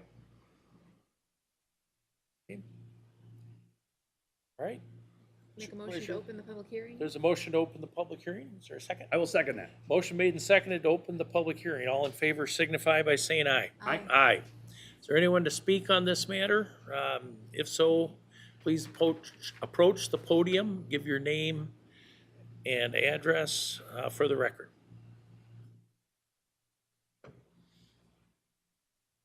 Dave Schneider, Schneider Land Surveying, 906 First Street North, Farley, Iowa. Basically, working with Jeff Manders, the main reason he contacted me was predominantly a financing issue. He's involved in a commercial business as well as some investment properties. And in an effort to, I guess it works really nice to isolate these homes and finance them on the secondary market, free up the rest of the ground to leverage for other properties. In my conversations with Jeff, he has no intention of selling this property. If it ever would, the likelihood that it would probably go residential at some point down the road, just because of the way this area's developed, the hilliness of it. So I guess that's the main reason we leaned on the R2, because most of the properties are zoned R1. We rezoned R2 as part of the residential subdivision developments. And I did look at this thing for, the potential as far as laying out the road, putting it on the ridge, kind of laying it out for, if this lot was ever split down the road on the R2, but obviously that would be back ahead of you guys anyway, as a plat at a minimum, so for your approval or denial. And so it just kind of took a kind of a comprehensive look at what it would be. But he has no intention of developing the remainder of it, continue to rent it out as residential ground. And, and at that point being, if it ever does get developed, it'd be by somebody else rather than him, in his mind, so. Okay. If you have any questions? be happy to- Questions for David? Thank Is you. there any changes in the infrastructure? No, he's No. got, basically just separating the house from the ag ground because Just a the secondary convenience. market's looking for a house on a lot, not a Correct. farm shed, so. What's the total parcel right now, do you know, that's currently There's platted? there's about, there's 30? a 40 to the north that he owns in addition to this. And about 30, I want to say about 28 acres on the south part, parcel, Just sort of which this 3 will be coming out of. Ultimately, we're going to take the 3 lots that he owns and survey them into 2, is actually what we're doing. We're going to consolidate all the rest of his. because otherwise that one with 23 acres would be difficult, zoned A1. You'd have to get it Yep. rezoned, gain access Yep. in order to have a house built on it. And the thought if it ever is. That's why you developed- replat it. Yeah, and the thought is if it ever is developed down the road by somebody else, ultimately, he knows exactly how many acres he's selling as well as the boundary of it to start some preliminary design on, so. Thank you. All right. Anyone else to speak on this matter? If so, please approach the podium, give your name and address. I have a question for Tammy, possibly. Do you have a map of the zoning in the area? I know, Yep. and the biggest one you have, is everything, would be, I think, north, right? Yeah, so that's facing north, and so is generally all north, Property. It's just the way I can't get it under here for you to see. So. but maybe the north of property- Oakland Farms Road, is my, Yeah, so that is all agricultural. And then across the road, south of his property, you have the R1 and the R2. so I just see a sliver to the left that is potentially green. So my question was gonna be, is there any R1 or 2 north of Oakland Farms Road? I mean, there's a north. Well, this R1 here is the north of Oakland Farms Road. That's the only one. Do you know? Conservancy and stuff. And there is some up in here that I don't have on the map showing you that. Okay. It would have to be a very widened out area. I believe Freedom Ridge there to the west is zoned R1. That sounds, That's- yes, that would have to be. Yeah, they have like 3 or 4 homes there, so that would have had to been zoned R. So that's basically what you're creating is another opportunity that you'd have if you're familiar with Freedom Ridge, a small opening for, well, in this case, no more than 3 parcels at 3.5 acres. I'm not sure if you'll be able to make that magic work in the surveying world, but Yeah, either one, whether it's R1 or R2, the minimum would be that 1 acre, could go down to that 1 acre. So the main reason for the R2 on all these is just the setback issues. It provides a more buildable lot because you've got more room to orient your house on the lot, but still the same size, total size requirement. Any other questions?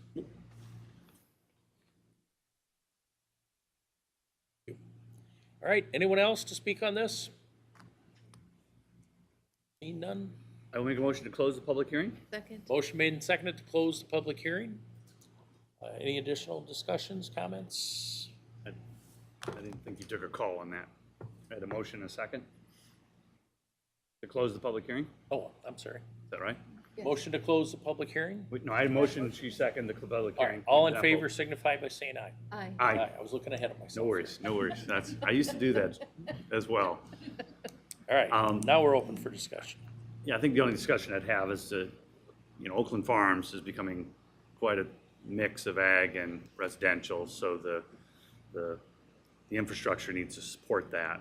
And so we already have, approval on the new subdivision that was off it with, 40, 100, I can't remember how many actually homes there were plotted or projected. 80? So this would obviously only be another 3, so it's not real significant. I do think we need to be looking at the big picture, if you could help us, as Henry, and get that back before us for our future work study to look at what we're doing there. I know that that's a major improvement planned, but also to look at the residential and how that's unfolding. That would be wise to refresh our memory about that. On just a general comment, what we're doing is what they'd call as urban sprawl. So we're encouraging development, and the citizens want this. This is demand-driven. This isn't Board of Supervisors or strategic planning. Residents are saying, I want to live outside a city, I want to live in a subdivision, and I want a 1 acre lot. And, the county then has the pressure to create the infrastructure and the cohesiveness between ag and residential, which is not always easy. And if you look at the census, that's been happening for over a decade. So the city of Dubuque has been relatively flat. The county overall has grown significantly, and some of our small towns along Highway 20 have had some good growth. I'll just remind everyone that when we dealt with the Oakland Farms Road subdivision, the issue was going from R1 to R2. It was already zoned R1, and for numerous reasons, including shorter setbacks, we went with R2, shorter driveways, less water runoff. We had Eric Schmeckel involved, and so anyway, that's, but again, we don't want to inadvertently create subdivisions. So that's why they. And I think that's what we heard from Mr. Schneider, that's spied. Right. Yep. And so we'll reparcel. So I think that's if you basically approve R1 or R2, you should be prepared that some future board will face that subdivision process. Right. Which I'm comfortable with. We just approved. I was voted in support of the Oakland Farms subdivision, and we'll support this as well. But But that's what's happening. Yeah. Not today. Right. Okay, is there a, I will make a motion to approve the, let me rephrase this, was there, what conditions we had on this? it's with, that any additional homes on the R2 single-family residential zone property would have to be presented to the zoning board for approval. I will make a motion to approve the R2 with no conditions. They have to build a road, has to be up to standards, they have to follow all of our R2 standards, right, which are probably lengthy, multiple pages. I think, there's an R2 right across the road. I think if every time you have to revisit these, what's the sake of having a zoning ordinance? Motion dies for lack of a second. Make a motion to approve the rezoning with the condition that any additional homes be presented back to the zoning board for approval. And I will second that. Any further discussion? All in favor signify by saying aye. Aye. Aye. Make a motion to suspend the requirement that this amendment be considered and voted on for passage at 2 prior meetings. Seconded. All in favor signify by saying aye. Aye. Aye. Make a motion that the amendment be adopted and that the zoning administrator be directed to enter the appropriate changes on the official zoning map and that the auditor be directed to arrange for the publication of the amendment and portion of the official zoning map as amended in the official county newspapers as required by law. And I will second that. And any further discussion? All in favor signify by saying aye. Aye. Aye. Carried 3-0. It is approved.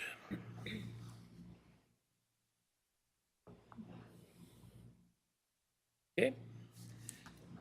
Next up is item 5C, public hearing, correction of previous published public hearing, proposed sale and conveyances of Dubuque County real property to Blue Steel 1031 LLC, described as Lot 4 of Dubuque Industrial Center, South First Edition in the city of Dubuque, Iowa.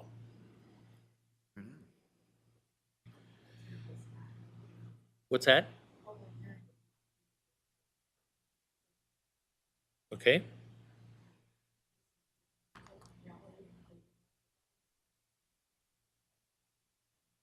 All right. It says public hearing, but it says because it's a correction, we don't actually need to have a public hearing, so. And do we have the correction? Right. Is somebody gonna read that? It was in the notice, so, this goes back to a couple years ago. What happened was, the published notice had the wrong sale price amount. It had the 3.32 million. The resolution had the right number at 1.32 million, but when it came back around after they, bought the property probably for the certificate of title, the attorneys for Blue Steel, noticed this difference and asked that we republish the notice to ratify all notices and, prior approvals and actions regarding the sale of the property. So that's what brought this back to you. Okay. Kind of a non-controversial matter, but Yeah. just Yeah, something I remember to the last fix meeting, the- we had this issue, what do you need us to do procedurally? Well, probably the best thing to do at this juncture would just to be just to have another resolution, even though, like I say, the resolution that was passed 2 years ago had the correct number in it, so maybe a question whether, all of this was maybe completely necessary, but we can spend more time probably arguing about doing it than just simply doing it. So I think that's Do we where have we're a at. resolution before us today? Is there a resolution here?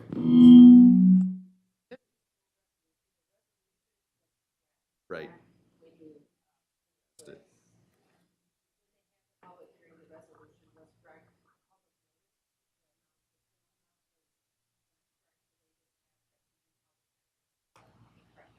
Okay.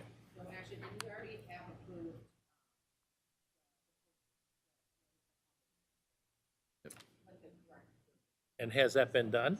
Yes, that was,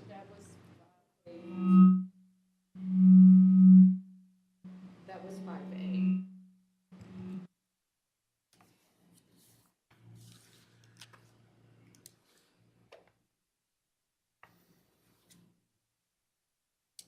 Okay. So this has already been done. Is this then a receive and file, or? Make a motion to receive and file the corrected publication of the public hearing related to the Dubuque County real property to Blue Steel 10311 LLC as described as Lot 4 of Dubuque. Second. Okay, motion made and seconded to receive and file. All in favor signify by saying aye. Aye. Aye. Carried. Okay, 5D, notice of public hearing FY19 budget amendment number 3. Good morning. Stella. I would recommend that we table this until our 3:30 work session on budget. Okay. So just tabling until later today, after we'll have a lengthier work session on budget. All right. Is there a motion to table? I would ask the chair to request if anyone's here for that hearing. Okay. Just a notice, It's thank just you. the notice. Probably anyone come for the notice? Probably not, huh? I will make a motion to table to the 3:30 work session. Second. Okay, motion made and seconded to table this till the 3:30 work session today. All in favor signify by saying aye. Aye. Aye. Carried 3-0. All right. We will be moving on to approval of I'm gonna ask if anyone needs a brief necessity break. We have been here for going on 2 hours. If not, we'll plow forward, but Can I ask a question about the public hearing for the budget amendment? Where did we already had the budget hearing, the public hearing on the budget amendment, didn't we?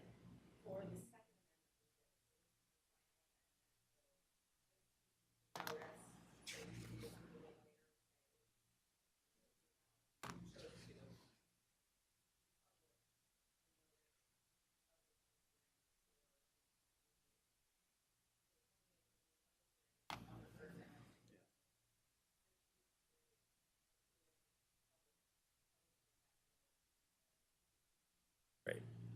And it would have to be done, is it the 28th? Yeah, 28th because of the holiday. Okay, gotcha. And it has to be done before the end of May. So there is going to be a public hearing on our third budget. Okay, just making sure that, Yes. that's good. All right, And there'll be can't say that too much. a public meeting, work session this afternoon to afternoon. discuss the details prior to publication. Okay. Okay, thank you. For the clarification. All right, back to my question. Does anybody need a brief break? Otherwise, we'll move forward. Okay, item number 6, approval of plats. Resolution, final plat, Cottingham Road subdivision, section 14, Vernon Township. Okay, the property to be known as Cottingham Road subdivision final plat. The property is owned by Coates Development LLC and is located 0.75 miles east of the city of Piasta along Cottingham Road with a total of 47.91 acres surveyed. The property is zoned R1 Rural Residential and M1 Industrial with a pending zoning case number of 041319 to rezone the additional 3 acres to M1, which you know you've approved today.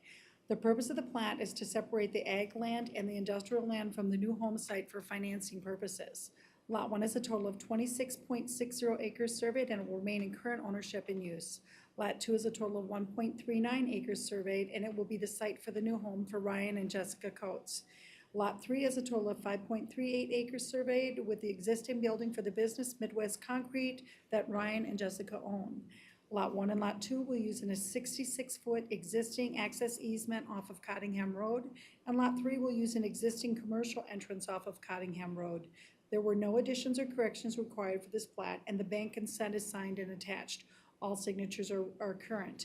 This plat has been reviewed by myself as the plats officer and has been all the required signatures. I respectfully recommend approval. So this is following up with the case that we just did. So as you'd seen earlier, this is the portion that's going to be separated for all of the business. This will be a portion that's set for the home, and then this will all remain in the same current use, and it is zoned for residential R1.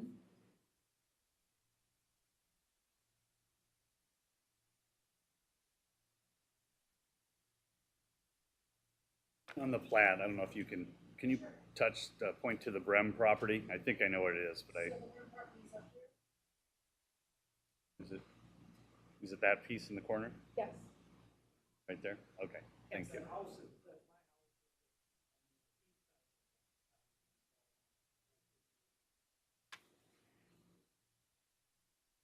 So if I show you here, Yeah. I this see is where the sliver. Brem parcel is.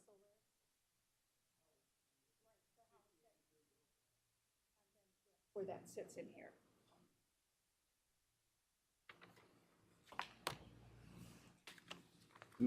Maybe a question for you or possibly the surveyor. Is there ever, when you have a plat in a survey, a plat in a zoning so close to it, are there ever any markations for tree lines on plats?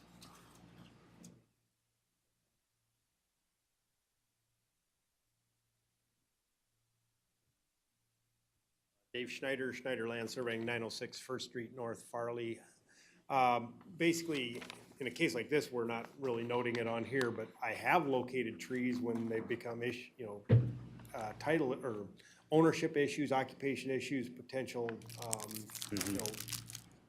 rights outside of the boundary because of length of occupation that we were setting up for courts. But in a case like this, no, we have not. Because this is an official survey. Correct. This is the plat that have prepared with the intent to It will file. go to the recorder's office, and this will be the official survey document. Whereas the zoning map, how would you describe the general zoning map?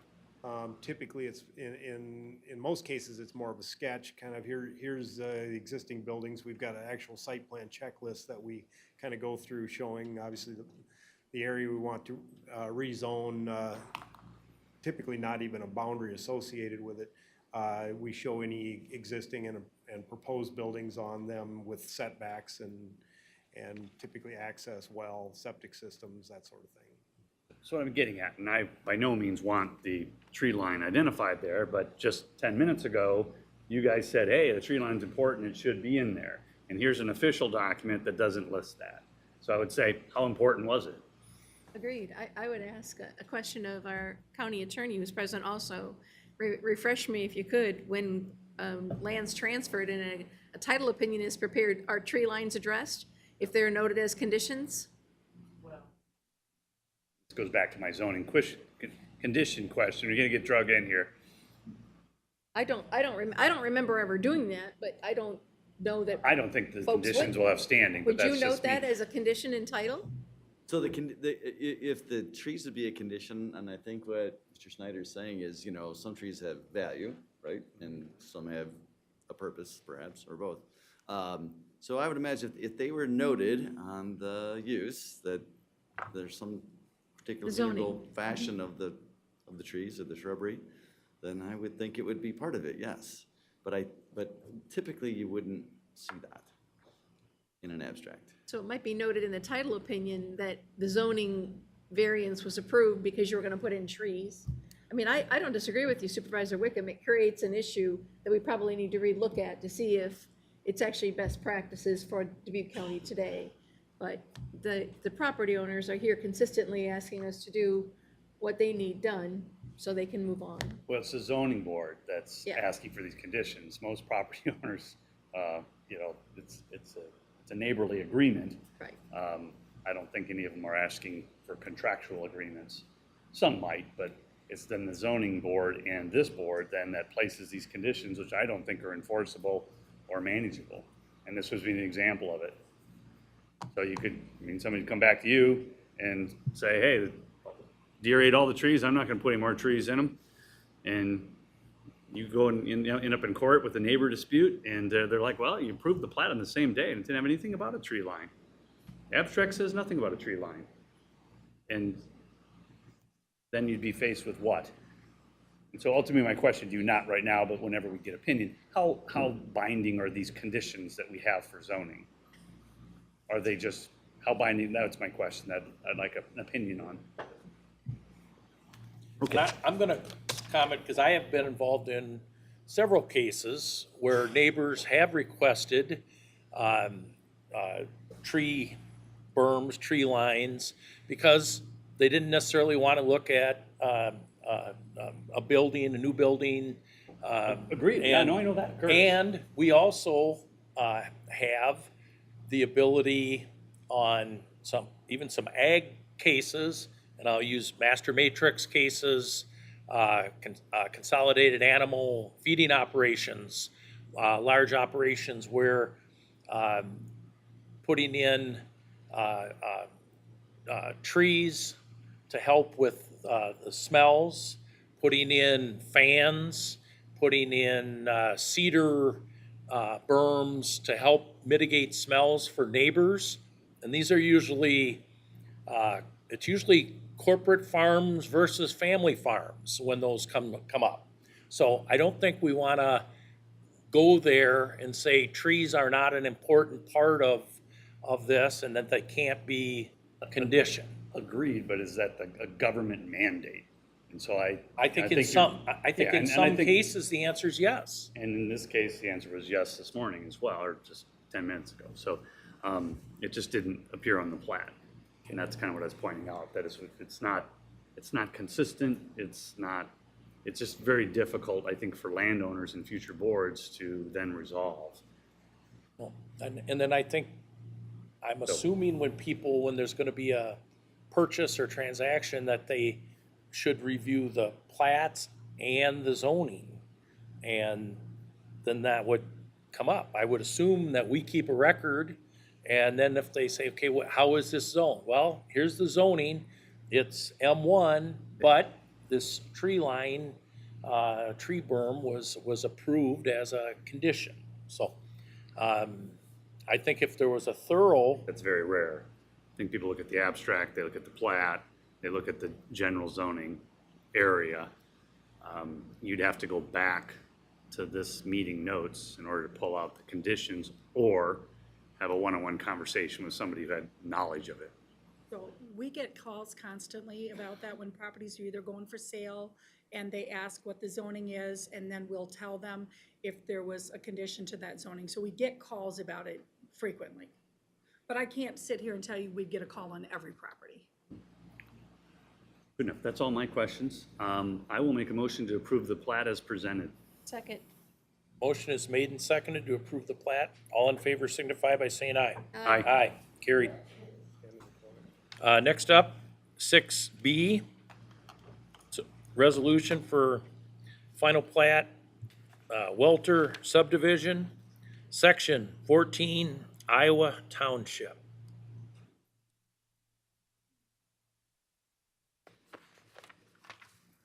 All right.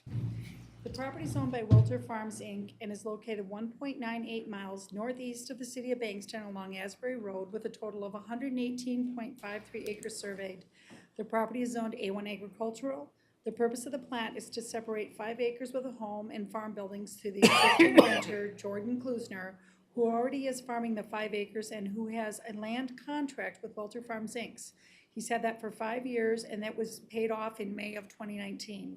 The survey creates 2 lots. Lot 1 is a total of 5 acres, and it will be owned and farmed by Jordan Klusner. Lot 2 is a total of 113.53 acres, and it will remain in current ownership and use. Lot 1 and Lot 2 will use an existing shared residential access off of Asbury Road. There were no additions or corrections required for this plat. There are no liens or mortgages on this property. All signatures are current. This plat has been reviewed by myself as Plat's officer and has all the required signatures. I respectfully recommend approval. So this is a piece of property where he had went into an agreement, I think over 5 years ago with the landowner. And we did try to do a plat on this property a year ago, and the landowner would not allow him to split this property off until the contract had been finished. So that's why it's coming in now. So we were gonna try to bring this in last year. So he's already farming this. He does file a Scheduled F. He showed us that it's maintaining with cattle and ag. And so that's why there was no rezoning needed for it. And again, at this point, he actually is the owner of the property, but doesn't have the plat split at this point. Okay. Any questions for Tammy? Motion to approve the plat? I will second that. Motion made and seconded to approve the plat. All in favor signify by saying aye. Aye. Aye. Carried 3-0. All right, next up, agenda item number 7, resolution. This is 7A, and this is appointment of deputies, assistants, and clerks. So I think we would go to our Human Resource Director, Dawn Sherman. Gotcha. I'm gonna recommend approval, but as you read them in, we did add additional position this morning. Because I believe, Chairperson Baker, you read these? Yes. You read these, so, we do have an addition at the end for a temporary part-time maintenance worker in our roads, department, so I would recommend approval for all of these, including the additional one added today. And I will read these. We have from roads, permanent full-time maintenance worker Scott Pitts. Sunnycrest, permanent part-time program instructor Michael Morgan. Sunnycrest, permanent full-time program instructor Sarah Fairchild. Sunnycrest, permanent part-time program instructor Michaela Welbus. Sunnycrest, permanent part-time program instructor Mia Rogers. Sunnycrest, permanent part-time program instructor Princess Gonzalez. Sunnycrest, permanent part-time PICNA Michaela Schaefer. Sunnycrest, permanent full-time maintenance worker Benjamin Bauman. Sunnycrest, permanent part-time food service worker Mary Washington. Sunnycrest, permanent part-time food service worker Jacqueline Lewis. Sunnycrest, permanent part-time food service worker Jose Montoya. And the addition is for roads, temporary part-time maintenance helper Samuel Gilligan. And that was as amended today, 5/13/19. I'll make a motion to approve the resolution. Second. And would you add as amended? As what you just read. Okay, thank you. Can I make All a right. good comment? Motion was made and seconded, open for discussion. As I read this, I just think it's important to note that the pay difference between the positions that are routinely held by men as compared to the positions that are routinely held by women. There isn't anything that this board's going to do, but I think it is noteworthy and it bears saying the difference in wages that we pay based on job description, but all the same. I just think it should ever be before us as we look at equity about how those wages break out, how we value some things apparently so much better than other things. So that's my comment for today. And just, Question. I have a comment or question then for Dawn. I believe most of these are collectively bargained positions, so are the wages negotiated for the position? Referring to Sunnycrest or both? Mostly Well, Sunnycrest and two roads positions. roads, I assume, I think they're all represented.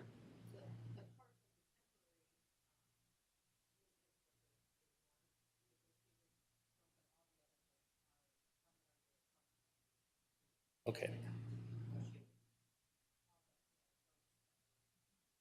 Okay, and in all of our collective bargaining agreements, men and women are paid the same. We look at the position, as Supervisor McDonough said, we do evaluate the position, not the person in there, and so we take, we look at the knowledge required, the education, knowledge, skills, and abilities, and that's always our recommendation. Once those are set, though, the general wage increases, the annual increases are negotiated, but Okay. we set the initial rate for the position. All right. And Okay, Dawn, would it be fair to say generally the lowest paid wages in the county are paid by Sunnycrest staff? Yes. And so that's an area probably of identification, and as we go through possibly some of our strategic planning and other discussions to shed light on that. I understand. okay. Any other discussion? Otherwise, all in favor of the motion to approve the resolution signify by saying aye. Aye. Aye, carried. 7B is a a resolution approving the quarterly DARE reimbursement. Make a motion to approve the resolution. Second? Okay, motion made and seconded to approve the resolution. The amount of the grant, it's $3,675.65. All in favor signify by saying aye. Can I make a Oh. point? I'm sorry, I didn't jump in Go ahead. earlier, but this, Dawn, can you please see if you can track this down to make sure that this isn't the substance abuse grant to the Board of Supervisors that I know Supervisor Wickham was kind of generally working with someone on, and then I started kind of generally working with someone on, and I'm wondering if this hasn't been longstanding and if that isn't the same grant. We probably should find the answer to that so we don't have folks spending this time and energy in the future just trying to find where that grant goes. We have, Maybe Sheriff, they want to, Sheriff I don't know the Kennedy, answer to it. It's a specific question to the grant itself. It isn't about whether the grant's worthy, it clearly is. Just trying to make sure we're tracking what grants we're getting so we can give our departments and our social services people better direction. Unless somebody knows the answer right now. does anybody care to comment, or About the DARE you want to? grant, the sources of the DARE grant, does anybody know that?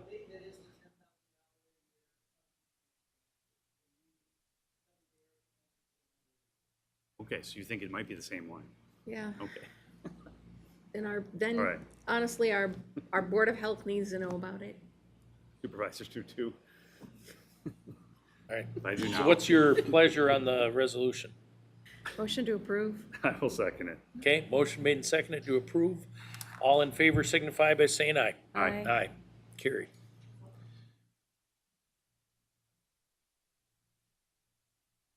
All right, next up is 7C, a resolution approving the contract with the Advantage Companies for scanning services for the zoning and health departments. Make a motion to approve the contract with Advantage Companies for scanning services?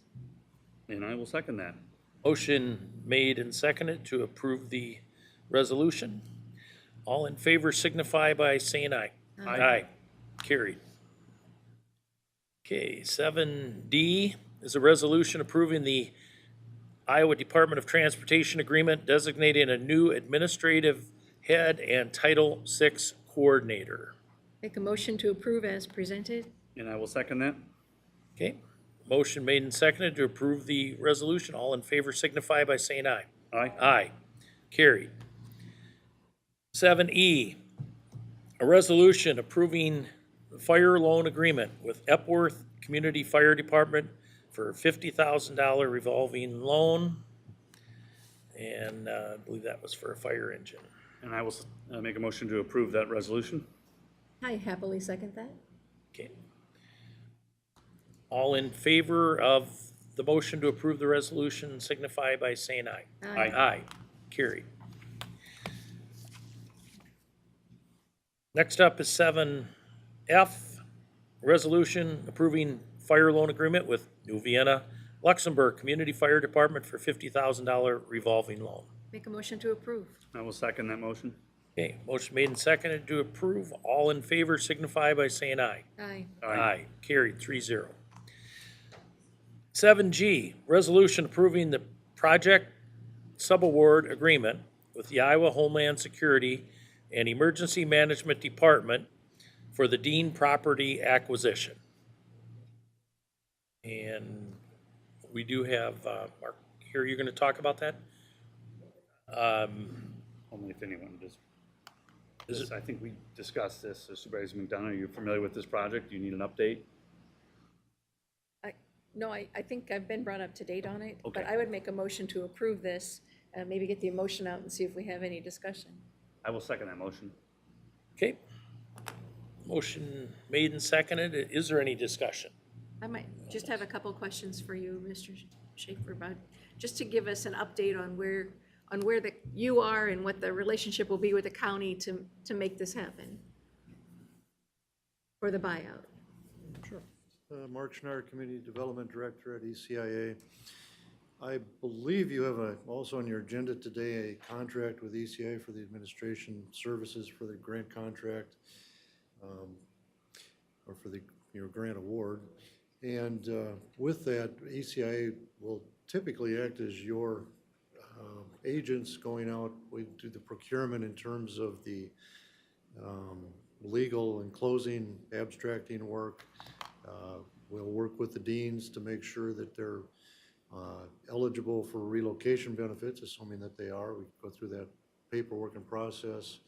We handle with that the draw requests, reporting requirements, take care of the procurement on the demolition, which includes the actual demolition and asbestos survey and removal if there is any, monitoring the demolition work and the paperwork that goes along with the reporting on that particular activity, as well as then final the closeout when a project's completed. At this point, per this contract, the county has been awarded the grant to provide for the buyout and demolition of that structure that the deans owned on Paradise Valley Road. Any other questions? Is this the first time we've done something like this as a board?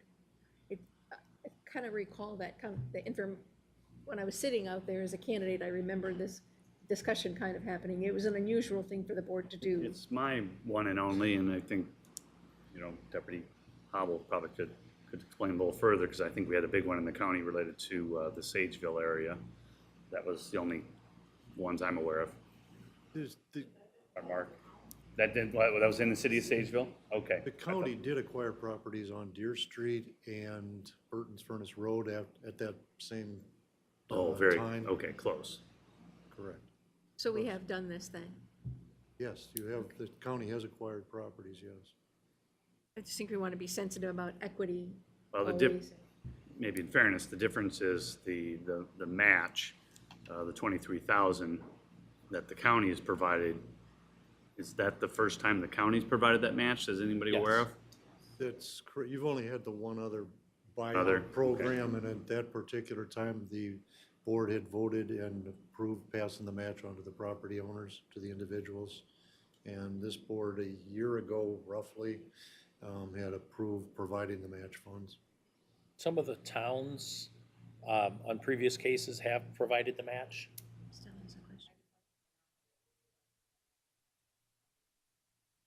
To move it over. Okay. And another thing, this was a case, and I know, I believe it was when Supervisor Wickham was chair, and I supported this, is the return for the county for them building a new home is, I think, less than 10 years, based on being on the property tax rolls. Right. And my only concern is the equity. We did this for a couple, not to say that it was, I don't know if it was thought of in context or if it was a one-time only. You are going to probably see more folks who need help like this, and I don't want to make a vote about this, have it be about process and, well, we've done it before, we do that before, or we just do this. I don't know that we want to make that statement that this is something that the county would regularly or normally do. So, to the two supervisors who had a chance to vote on this before, if you could just help me understand why. Otherwise, I probably will just, abstain on this. I don't want to stand in the way of what began with the previous board, but I also am not interested in creating some kind of policy statement about what the county does to help individuals. I think this case, each case is individual.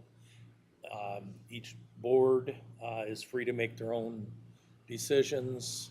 And in this case, the deans didn't do anything. The feds changed the designation of where their home was, putting it in the floodplain. Floodway. Floodway. Within the floodplain, it's in the floodway. Floodway. And virtually their property, they never would have been able to sell it. Or anyone to get a mortgage on it. Yeah. very difficult, if not impossible. Right. So that was a consideration. My second consideration was we routinely, as far as, acknowledge and very occasionally that the county create TIF districts. And that's kind of the same thing. You're deferring taxes for a series of years for future economic growth. And this would be a one case of that where you have a homeowner that now is going to be building a new home and you'll recoup future tax dollars. Now, it will take you a decade to get to the even level, and that's similar with many of the TIF properties as well, but it allows for incentive for future growth. And it's a government program, it's a federal program, it's available, and it's what governments do. Wish we didn't have to do it at all or very often, but we may, as you indicated, in the future have to do it more if we have more areas that are designated flood zones that are not desirable. The mayor of, just quick tangent, mayor of Council Bluff was on a radio show, or it was actually a TV show a week ago, and he stated that if their flood wall isn't approved, that almost half of Council Bluffs would be in the flood zone. And therefore, they would have faced the same difficulties that the Deans would as far as mortgage, resale, and value of your home. And so, yeah, if your home is certainly classified in a bad flood condition, it loses value instantly. So I think this is a win for the county and clearly a win for the Deans. I'm hoping that we don't have to do 100 of these, case by case. But we'll go case by case. Yes. That's your thought. I don't see any other reason to do anything else. I don't know of any other large swaths of homes that are, in an area like the Sageville Trailer Park was. You had 10 or 20 or many homes that were there, all in 35, all in one area. I'm not aware of any other areas that we have that are identified like that. So this was unusual because it was one really sitting out by itself. It was an outlier. There wasn't somebody else to help with that. Correct. They're in the county. They're unincorporated area. They're in our jurisdiction. Thank you. Just last question related to the contract. I think it says 7,500, not to exceed 7,500. Do you guys normally bill then on an hourly basis on your work provided? Or? We bill on an hourly, on cost basis on an Okay, hourly. so it could be lower, but 75 is the estimate that you have at this point. Correct. Okay. Thank you. I will make a motion to approve the resolution. Okay. The 7G? Oh, sorry, there's a motion and a second. That's right. Thank you. Up to you, Chair. Oh, all right. I don't think we voted on motion. it, did we? Motion has been made and seconded. Is there any further discussion? If not, all in favor of the resolution signify by saying aye. Aye. Aye. Carried 3-0. All right, and then it looks like we have a related 7H. 7H, a resolution approving a contract with ECIA for contract assistance services for the Dean property acquisition. Make a motion to approve the resolution with the contract with ECIA. And I will second that. Okay, motion made and seconded to approve the resolution. All in favor signify by saying aye. Aye. Aye. Carried. 7I, resolution approving the Macocata River Watershed Management Authority administrative bylaws as amended. I wasn't It's sure of all the included in the amendments, packet. but I did read the document and it seemed nice and good. Nothing offended me. Have you ever seen the full 28E? Those have kind of given us a little bit of a. I read all of kick once those in a when I while. started, but I can't recall any details other than I know the cities, a lot I of know the they're cities are trying to in there. just make things move more efficiently for them, so. Either way, I will make a motion to approve the resolution for amending the bylaws. Okay, motion made and seconded to approve the resolution in 7I. All in favor signify by saying aye. Aye. 7J, resolution approving the Macocata River Watershed Management Authority 2080 agreement. Very similar to bylaws.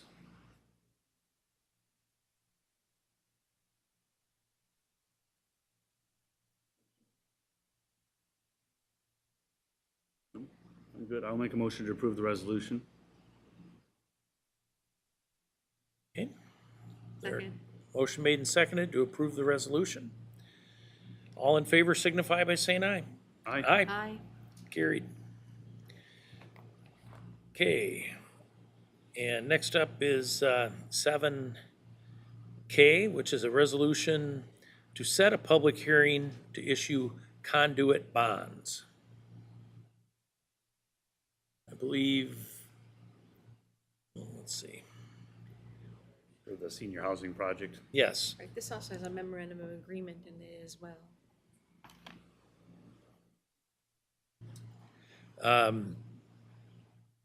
That's how I see this, no?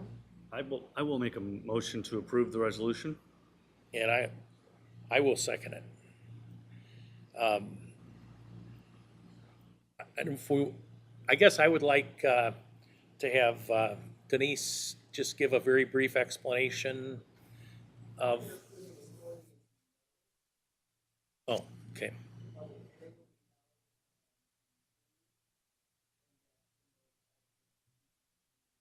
All right.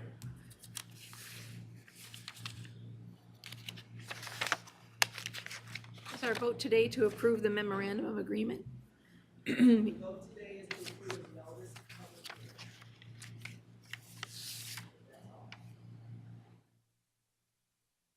Yep, that's what it says, public hearing. So we're approving a public hearing. So, I think we have a motion and a second. there's a motion, second. Any further discussion? All in favor signify by saying aye. Aye. Aye. Carried. 2-0. All right.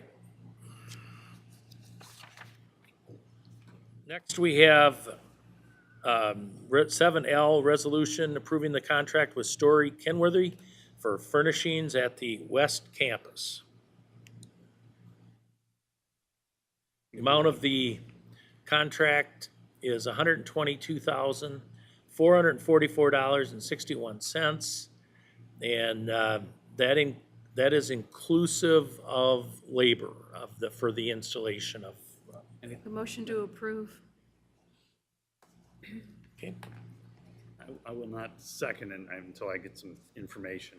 But I'll second it, and then I'll open it for discussion. yeah, so I was just curious, we had representatives from FEH here. Did we get further confirmation related to the local representation for Han, and what was that feedback? So what the chair would allow? Yeah.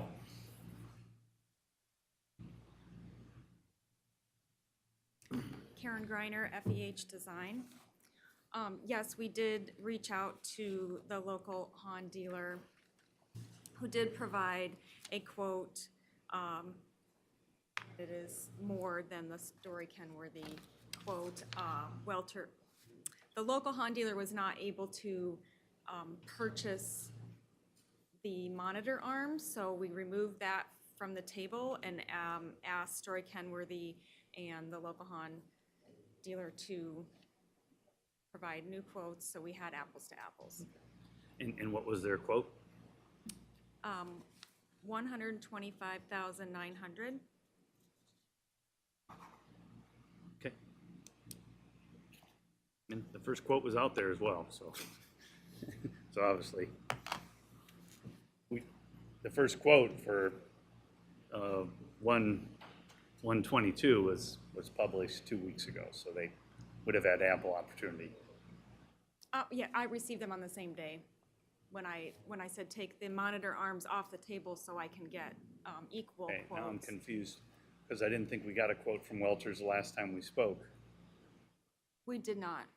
Okay, but we had a quote already from Story Kenworthy with this dollar amount. No, it was greater because it had the monitor arms. Okay, so there's a slight difference Right. with just the monitor arms. How much were the monitor arms? Well, that is confusing because they did enough monitor arms for double the amount in the original. It was because we were waiting to meet with Nathan Gilmore to go over which products each employee needed.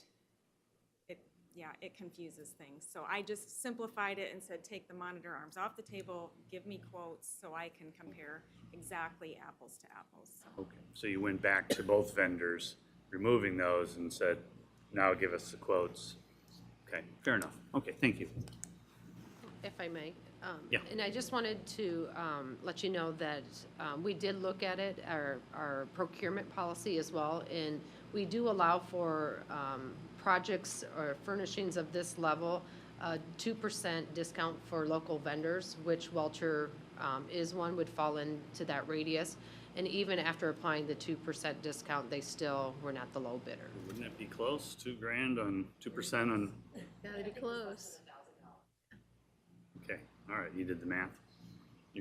So you feel confident on that math because it would be pretty close. Okay, I appreciate the board's willingness and staff's to go through that extra process to give the local vendor the opportunity.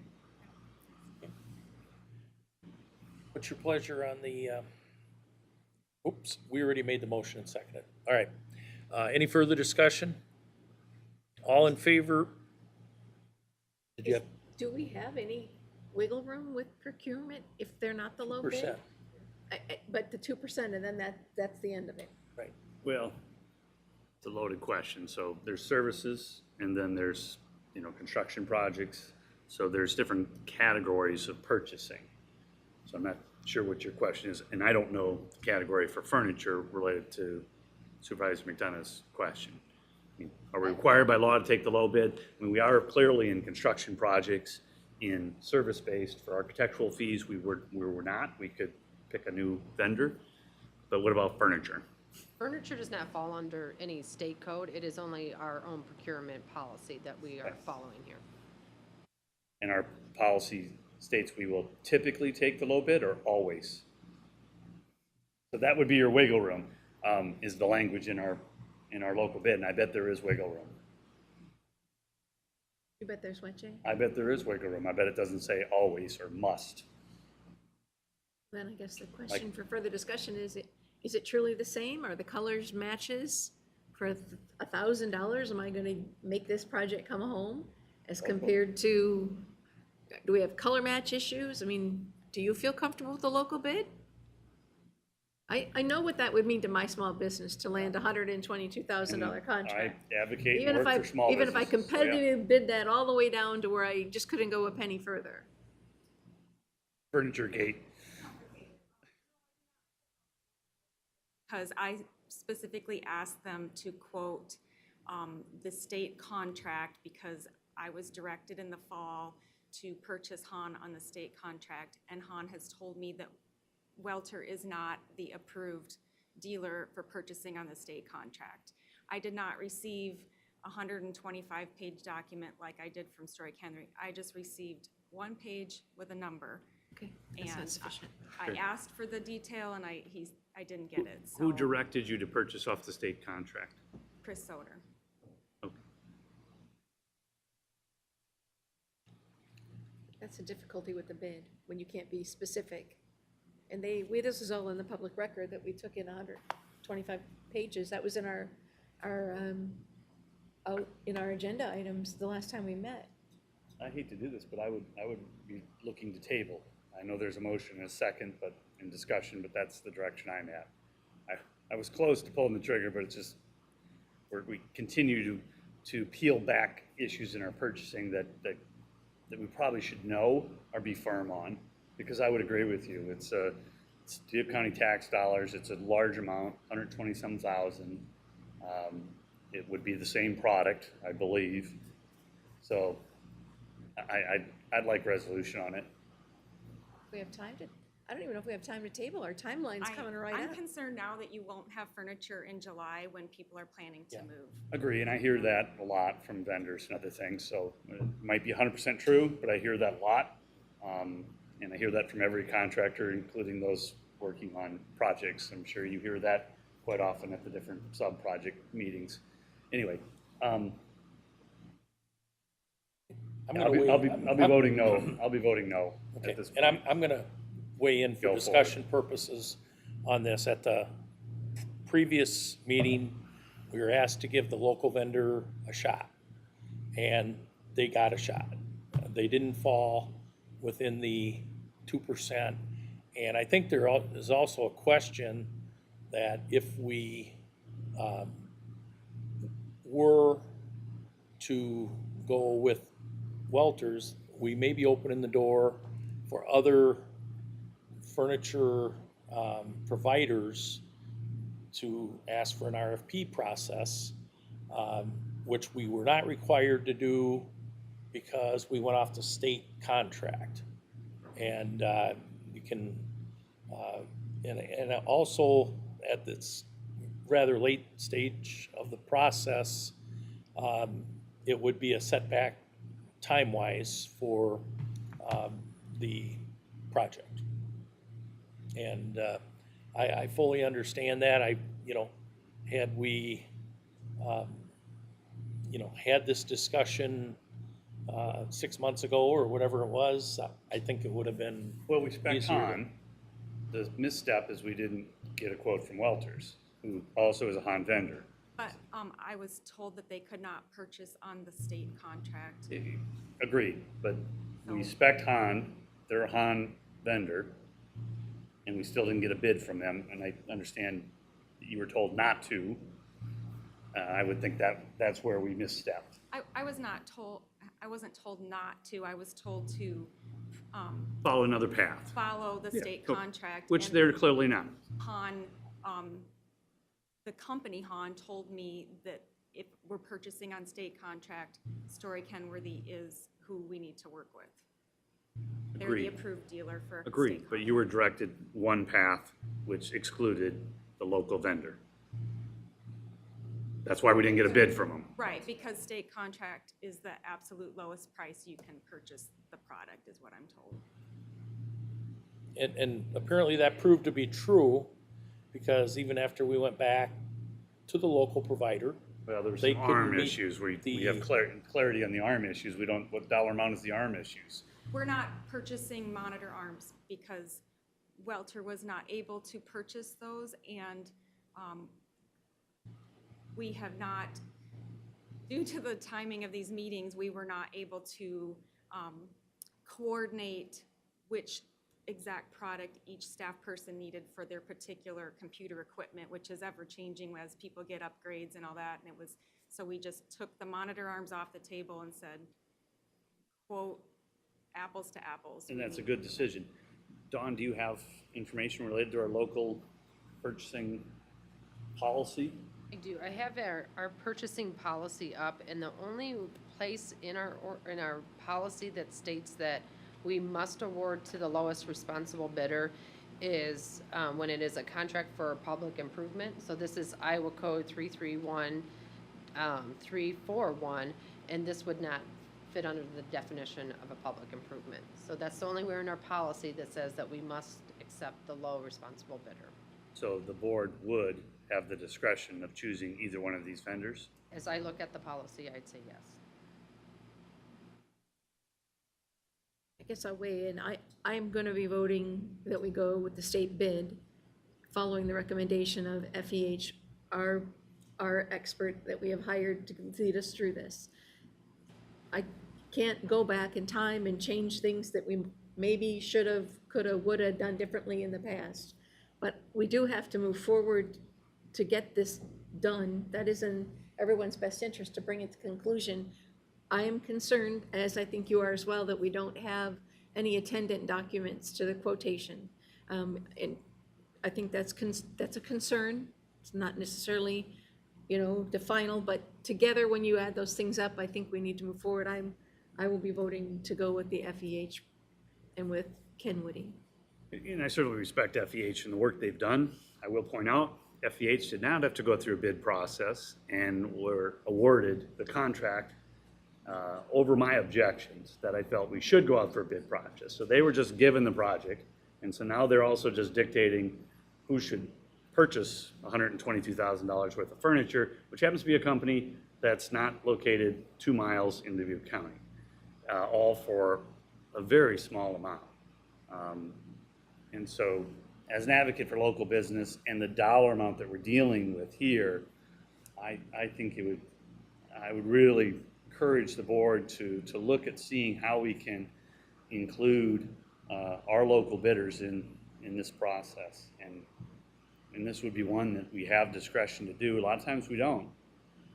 If a contractor from Wisconsin would have been low bid on one of our roads, what would we have done? We award it to the Wisconsin contractor. That's not the case here. So if we can't meet the move-in deadline, the building's ready to go, but we are, Those are all hypotheticals. I mean, I think we don't know that. I think what we could decide today is who we can procure our furniture from. you're comfortable going with just the low bid dollar without any attachments? I To would- see if the equipment matches the My comment was to table so I could just get the document from them, and obviously we need a resolution that lists that as well. I asked for it, probably on the 18th when I received. Well, we'd need a resolution as well, so even if you had a contract from them, we wouldn't be able to approve it without a resolution. We normally do that. So we can't grant the contract to another person today because we don't have the documents in front of us. We can table, create the documents, and then make that decision. Part of the. Everything's lined up for Story Kenworthy, not for the local Welchers bid. Which is, what's the dollar amount? Do you have an exact dollar amount difference with the 2%? So if it's, and 2% of what? Their bid or the competitor's bid?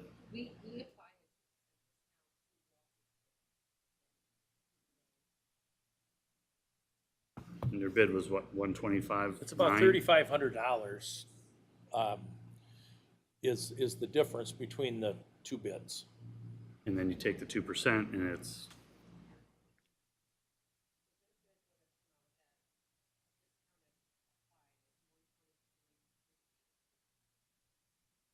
$123,382.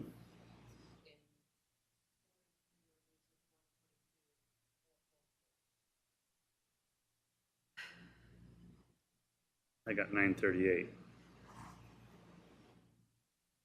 Did you asked for specifics in your request with the local vendor? I originally sent Welter the Story Kenworthy 123 pages or whatever it was with the prices blocked off, although I didn't think it mattered because it's state contract. And they just sent the one page back, and I said, well, I need the details for me to reconcile and make sure you have everything. And he said, well, it'll be the same. It'll be whatever Story Kenworthy had, we'll just provide the same. He said he couldn't provide that detail to me. And that gives you concern, apparently. It does. I mean, I would expect to be able to look at that detail and make sure that it's all accounted for, the right quantity, the right parts and pieces, number one. Number two, I was told by the manufacturer that they only give state contract, the only certified dealer to purchase on state contract was Story Kenworthy. So I questioned Welter, saying, well, I'm told that that's the lowest possible purchase price and that you're not qualified. And he said, oh no, it'll work out. It'll work out fine. So I did not choose Han, nor did I choose purchasing on state contract. I was entertaining Triplet and Piggott, and I was open to doing whatever. So Piggott has an office in Dubuque as well. Right, yeah. That would have made me feel real good because they can see them out my window. Oh, I'm sure, yeah. And Yeah, so, so- and I've got calls from a lot of dealers on this project, and I was open to using anybody. They're all great companies, so. But our staff directed you to this one way and one purchasing method. You have some of the And I product, think Probably need to. I can weigh warm in up on local this. a little more. I think the reason for that is that Han is an Iowa-based manufacturer, so they were viewing that as a locally manufactured product. Yeah, I I have no problem with Han. I think know, you own, Han Furniture and continue to add to it in bits and pieces, but, Okay, I would is there any think for- other discussion or Yeah, for questions? nine- There is a 930 motion. Yeah, for my discussion would be for $938, flush a local vendor down the toilet. And You know, I sold to government for 20 years, and I'm familiar with the state contracts. The big companies try to squash the little ones. They always low bid. It's difficult being a small business. But you've got a company here that sells the same product, that can deliver the same product. They're not the same size as Story Kenworthy, guarantee you that. But I can also guarantee you they pay taxes in Dubuque County, and there are neighbors, and there are people that vote for us and that help the community. And I think for this price difference, I would strongly recommend giving them as much opportunity as we can and tabling it today so we can create a resolution that gives them the opportunity for the bid.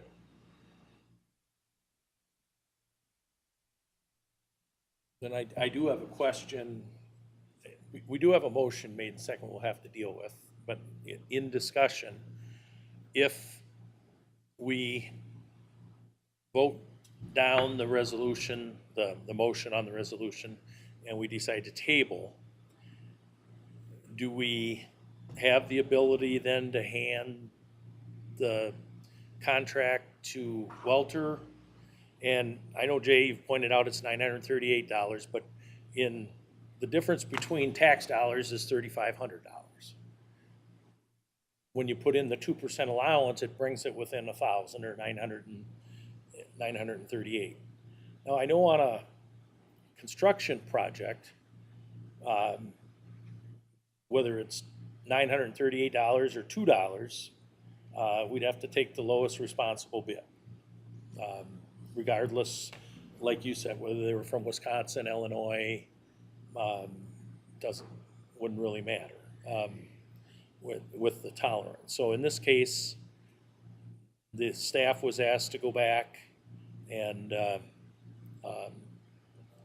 also the FEH to give them a shot. I'm assuming because it was public record, they knew what the price was, but we don't necessarily know that, but it was. They changed the bid. Let's so just they say it didn't- was public record. Well, they stripped the bid, though. It was different. That's right. So it was different than the original public document. So that's because that was the point I was making, is if it was the same, then yeah, shame on them. It's published. They should have said, can't beat it, go forth. But the bid changed. They removed these arms you're talking about. So it wasn't the same bid. It was apple to apples when it came back, and they still were higher. I get that. It's just the 938. Let me just get to my point. Can we hand this off, or would we be required to go through an RFP process? If I may, so this again is under your procurement policy, your local policy. So the policy allows you to forego bidding process if you go with the state low bid. So as I interpret this, if you're not going to go with the state low bidder, you would open it up for an RFP process. An RFP process. That is your policy, not the state code. Okay. All right, any other discussion? Well, I mean, it shows us that if we were going out for bid, we were 6 months back, and we'd actually gone out for bid, we might have something even better than Welter. I just feel like we have an urgent matter now. I understand it's office furniture, nobody's gonna be harmed if they don't have a matching beige chair to sit in, but this is the kind of thing that just seems like we hire people to do this, and they should be doing this. Not just FEH, but people inside our buildings and how we go about our facilities. I mean, it's tough to sit here and know what you want to do, but this should have been done 6 months ago. We've had invested in and thank you for doing this, following through for us. Okay, any other discussion? The motion was to approve the resolution. And it was seconded. So, the motion made and seconded to approve the resolution approving the contract with Story Kenworthy for furnishings at the West Campus. All in favor signify by saying aye. Aye. Opposed? Nay. It's carried 2-1.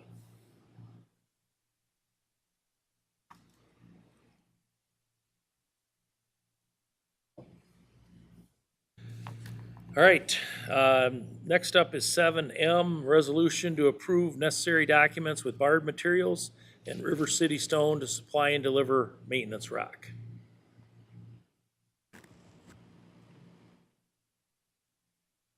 Anthony, you good with these? Yes, everything I'll looks make a good. motion to approve the resolution. Second. Okay, motion made and seconded to approve the resolution in 7M. All in favor signify by saying aye. Aye. Aye. 7N, resolution to approve necessary contract documents with Matthew Construction doing business as River City Paving for HMA resurfacing with millings and seal coat project on Riverside Drive and Mel's Court, project LOST-2002-73-31. Make a motion to approve. And I will second. Motion was made and seconded to approve the resolution. All in favor signify by saying aye. Aye. Aye. 7O, resolution approving necessary right-of-way documents for the culvert replacement project on Oakland Farms Road, project L-C 2001-73-31. I'll make a motion, Motion to approve. and I will second. Okay. Motion made and seconded. All in favor signify by saying aye. Aye. Aye. 7P, resolution approve plans and specifications for the culvert replacement project on Oakland Farms Road, project L-C 2001-73-31. Make a motion to approve. Second. Okay, motion made and seconded to approve the resolution. All in favor signify by saying aye. Aye. Aye, carried. 7Q, resolution approve plans and specifications for the PCC patching project on C9Y, Balltown Road, Ridge Road, North Buena Vista Road, project maintenance patching 2020-01. Motion to approve. And I will second that. Okay, motion made and seconded to approve the resolution. All in favor signify by saying aye. Aye. Aye. Aye, carried. 7R, it's a resolution approve FY20 substance abuse prevention grant with Iowa Department of Public Health. I think this is what you were referring to, the grant, so it is Exactly. the same one. Okay. I'll make a motion to approve. All right. I was second. Motion made and seconded to approve the resolution in 7R, I have some discussion on that. and it's open for discussion. I still would like to dig into this further. I don't want to be doing something because we just always do it, or that's just always how it's done. We've had 2 citizen groups approach us as supervisors with other ways to use this grant funding money, assuming it's the same money. Maybe we're missing multiple opportunities. I just would like to pause and say, I don't want to just go through this again like we did this year. And I don't know how you feel about that, Jay, but we might want to do this better. Agreed. More awareness would have helped me. Yeah, so I was not familiar with the exact funding source of this. Right. I'm glad the county's received those funds and Well, their sure. grant Take 10 funding. grand. And from my understanding, they've been used well. Okay. Are you wanting to table this for more discussion, or? I think she Got a seconded it. first and a second? Okay, We have a first all and right. second. No, I heard discussion, that was kind of leading in another direction, but, all right. Motion's made and seconded to approve the resolution. All in favor signify by saying aye. Aye. Aye. Carried 3-0. 7S, resolution approve signing documents with Design Alliance Incorporated to conduct a jail needs assessment. Make a motion to approve. Would like to speak with Sheriff Kennedy. I've got a Sheriff question. Kennedy, you want to come forward, Do you please? remember? It's been sitting here all morning. I'm not sure if you have all the bids from previously, but my memory was the Design Alliance was not the low bid. No, they were not the low bid. However, this is a professional services contract. We did give each of the bidders an opportunity to come in and interview and provide background on their organizations. One of the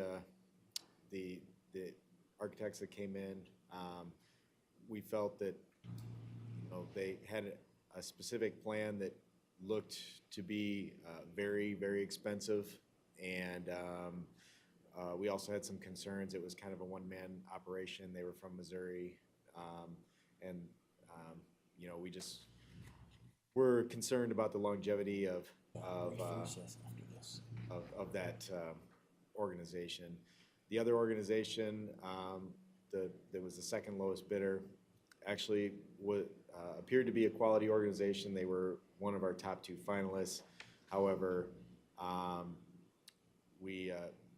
there was a disagreement between them and one of our staff, and their staff member acted pretty rude during the conversation, and we just decided, after having that experience and then talking to some of their references about how, you know, they felt that they were treated, we felt that that probably wasn't the best fit for us. So we did take what amounted to be the third highest, or the third lowest bidder, and we feel that they're a good fit. They're an Iowa-based company, so it's local. I mean, they're out of Des Moines, but it's local-ish. They also reduced their price, as I recall. They did. Originally, they came in about $65,000. After looking at it a little bit closer, they realized that to do the study, there was a couple things that they weren't going to need. So they knocked it down to $53,000. I know we discussed in a work session that it was a little bit over the budget that we had planned for. We can absorb that out of our bottom line for this year, so the additional money is not going to need to be provided by the board. We also really like the way that they brought in a couple other experts to help with the project. One is an architecture company that is out of Milwaukee. They specialize in jails. I think they've done about 300 jail projects. And then they also brought in a consultant to study just jail needs, population growth, jail inmate population growth, so that we can get a good projection of what our future is going to look like in the next 25 years. So one of the bidders did have an office in Dubuque, or was located in Dubuque? Yes, FEH did provide a bid. However, and I believe their bid matches what we ended up asking for this contract. I think theirs was $53,000. However, the day of the interview, they said they couldn't make it, and we didn't feel that it was fair to give them more opportunity to prepare, because we only gave the architecture companies about a week to prepare for the interview. We didn't feel it was fair to give them more time than everybody else had, and also our consultant, our construction management firm, they're from a couple hours away. We didn't feel it was fair for them to have to come back to Dubuque to do one interview, and we felt that we gave FEH a good chance at the project, and the fact that they could not provide someone for the interview, we then discarded their bid. So. Okay. So even though this is not the low bid, you feel confident it's the right bid with Design Alliance? Correct, and I believe, as it was discussed earlier in the meeting, because it's a professional service, we're not bound by going by the low bid. Correct. So.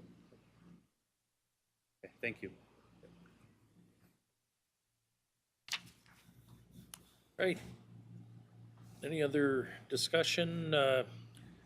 We've got a resolution approving signing documents with Design Alliance Incorporated to conduct the jail needs assessment. Yeah. Well, I think, we have back-to-back purchasing here, and it's just, it's disappointing. So we're choosing the higher bid from Waukee with Design Alliance, which is probably a great company and do great work. And then 10 minutes ago, we sent one of our local vendors packing over probably less than the dollar amount for this. And so I really encourage the board to look at how to further support local business with the county's operations, not as a charity, but as an opportunity. And I have, in the past, spoke up in favor of having more local things, but I don't think we can do it after, after the bids are done. I think something we need to look at proactively before we go out. And if we want to, as Sheriff Kennedy said, they're not bound because of the professional services. But I think if we want to waive that and put it in writing in our procurement policies that, we will go with local or the low bid, I think we can do that, restrict ourselves more. I am for local businesses, but we have to be fair about it. We're dealing with taxpayer dollars. So I don't think we can wait till we got a live case to make those decisions, is my point. So, agreed, I think we had the opportunity, though, 10, 15 minutes ago to make that decision. No, I think 6 months ago, maybe. Well, 6 months would have been better. Can I but- make a comment as far as this goes? Part of our allure to Design Alliance is the fact that they did join with this other firm out of Milwaukee that specializes in jails. Obviously, building jails and correctional facilities is a very specialized field. It requires a lot of knowledge. You think it's different than just scoping out furniture? Yeah. I would agree. Absolutely. I'd agree. And I don't know, I understand that FEH is a local company and they had a bid that was close to that, but I don't necessarily think, and no discredit to their organization, I don't necessarily think that they've got the experience that this other company from Wisconsin, and to me, that's what you're paying for. I would wholeheartedly agree that, your decisions and probably analysis with design alliances probably made sense because it's a very specialized industry. Scoping furniture from a spec sheet from a single manufacturer is pretty simple, and I think that's where we should give a little more leeway, and so that's my belated point. But I definitely support the Design Alliance, and you're moving forward with them. Okay. We have a motion and a second. I will second the motion for Design Alliance resolution. Okay. Motion's made and seconded. Any further discussion? All in favor signify by saying aye. Aye. Aye, carried 3-0. Okay, I'm gonna ask for a necessity break of 5 minutes. Motion to recess till noon. Second. All in favor? Aye. Aye. We are in recess. All right, good job. Good call. Good call. I'll jump downstairs, so you'll be good.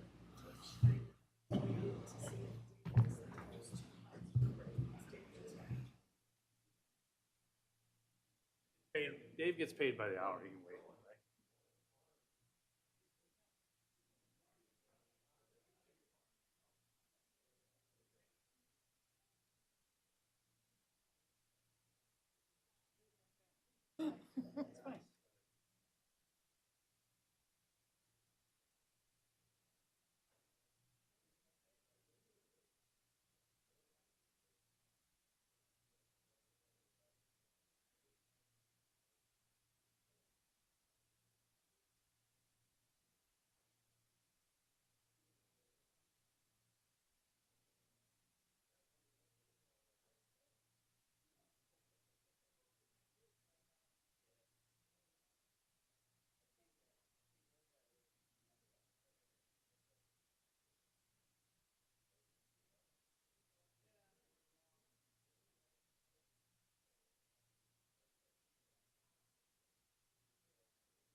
in here? Because people are gonna start leaving.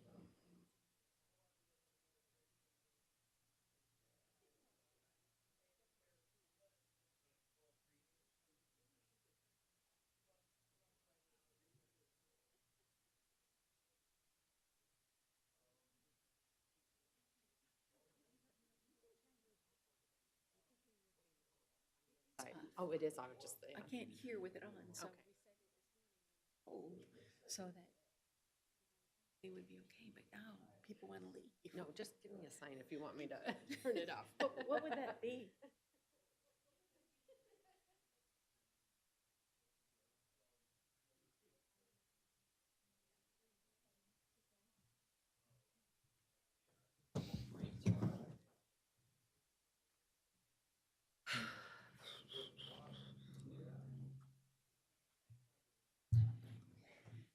Things that require all three Just with signatures ink on pen? the specs. Just an ink pen, okay? You have something you want me to sign? Where you want me? On the third line down? Just They're anywhere? right there. What's that, Ann? So you're gonna put him on the top line, so I'll Yep. go on third line down? Yep.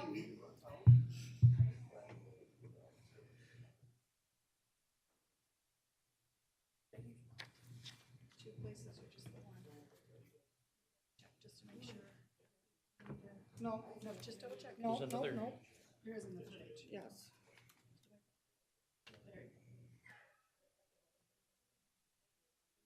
Just look at the fifth.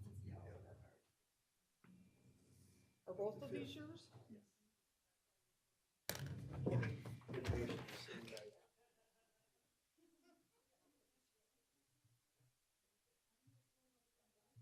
It's freezing up front too. We adjusted that.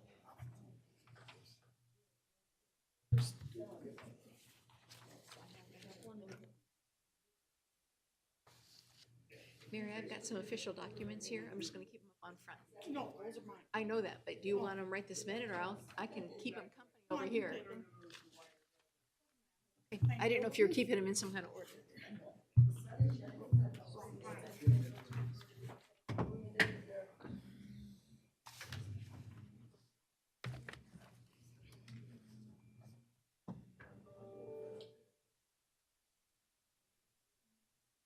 It? No, you need one here. Okay.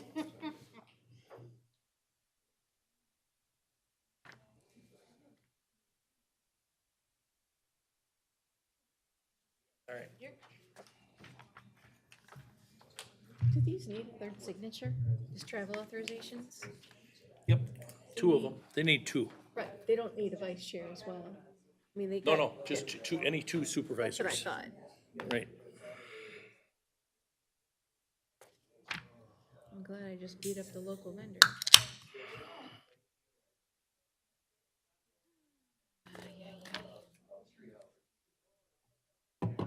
The real.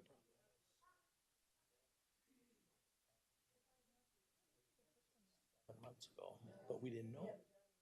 We need to put before and afters on him all over the place. Yeah, I know. I don't know that. So that at some Dawn's point, able I to think do we all need what to he's doing. review, do a work session. Yeah. A lot of stuff we need to look Yeah. at. On that conversation, if I may. So you were trying to set up eventually to meet with the zoning board anyways. Yeah. You can get some of those things done. And I can just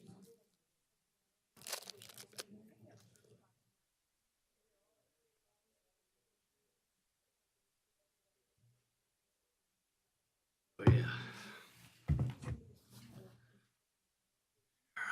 Mm-hmm. Need these back, or can I wait? I knew all about it because I'd been to training. No, I mean, like, he doesn't need them right now, does This he? is my training. did see you was in training. Sometimes they take them when he's here. Did you see me respond? I did. It was like, wow, I know that. Are we ready? I am, sir. Mary? All right, we're gonna reconvene. We're still on the Board of Supervisors agenda, agenda item number 8. Under communications, we have proof of publication for zoning cases, we have none. 8B, a letter from Dubuque Harm Reduction. the suggestion is to receive and file. Motion to receive and file? And I will second that motion. Okay. Any discussion? All in favor signify by saying aye. Aye. Aye. Okay, carried, 3-0. Letter from County Attorney May regarding ATV, UTV resolution. Recommendation, receive and file. Motion to receive and file? And I will second that. Okay, motion made and seconded to receive and file. All in favor signify by saying aye. Aye. Aye, carried. All right, 8D, letter from the City of Dubuque regarding a property tax appeal. Motion to receive and file? And I will second that. Okay, motion made and seconded to receive and file. All in favor signify by saying aye. Aye. Aye. Item 8E, a letter from Representative Chuck Eisenhart regarding Roosevelt FDR Park. Receipt, motion, looking for a motion to receive and file. Do you have a question? Okay, Would you like it now? or- sure. Let's discuss it, yeah. So when we do, so the FDR Park question, I know Supervisor, or excuse me, State Rep Eisenhart has offered to put some funding into this as well. To whom should it receive and file, and what is the follow-up? How do we get back to him? Individually, together, are we receiving, and do we want to have a certain committee file this? Where do we want this to go? I think one course of action could be, we could ask Dawn to set up a work session, a joint work session with Representative Eisenhart, being that he did send the letter to all three of us. So that's what I would recommend, that we receive and file and ask Dawn to set up a future work session with Representative Eisenhart.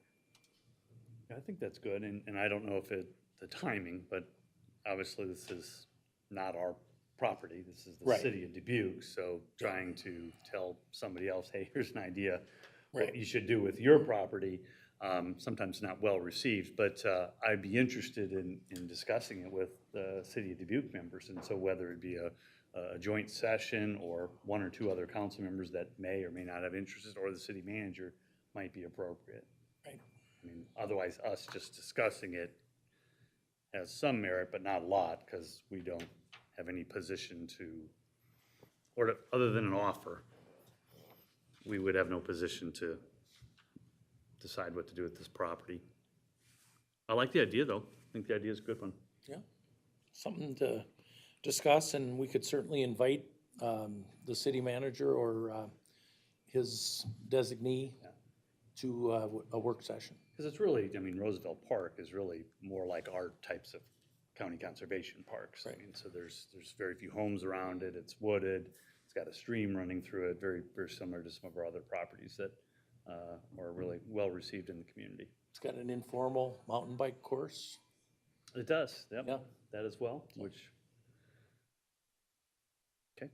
Okay. I will make I'll make a motion to receive and file. Couldn't remember if any of that Second. done. You want to also ask for the work session, or is that? We don't need that, you'll just, okay, all right. All in favor of receiving and filing signify by saying aye. Aye. Aye, carried. Okay, we've got letter from FEMA regarding flood hazard appeals process. I guess motion, we're looking for a motion to receive and file. I'll make a motion to receive and file document. Okay. All in favor signify by saying aye. Aye. Okay. We've got a letter from the City of Farley regarding the amendment to the urban renewal plan. Again, we're looking for a motion to receive and file the communication. And I will make a motion to receive and file. Second. Okay, motion made and seconded to receive and file the communication. All in favor signify by saying aye. Aye. Aye. 8H is a letter from the City of Durango regarding a voluntary annexation application. And again, the recommendation would be to receive and file.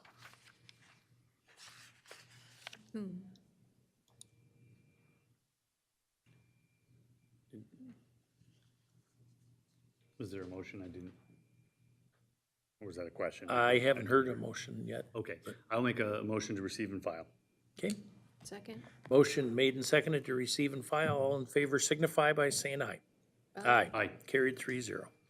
A letter of resignation from the Fire Department Loan Fund Committee. Recommendation to receive and file. There was a name put forth in that letter. Someone, how would we follow up on that? Well, we posted,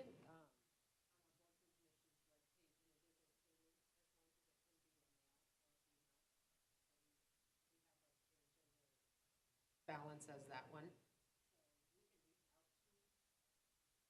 Mr. Clement? Yeah, we can reach out. That'd be great if you would do that. I make a motion to receive and file. Okay, motion And I will second that.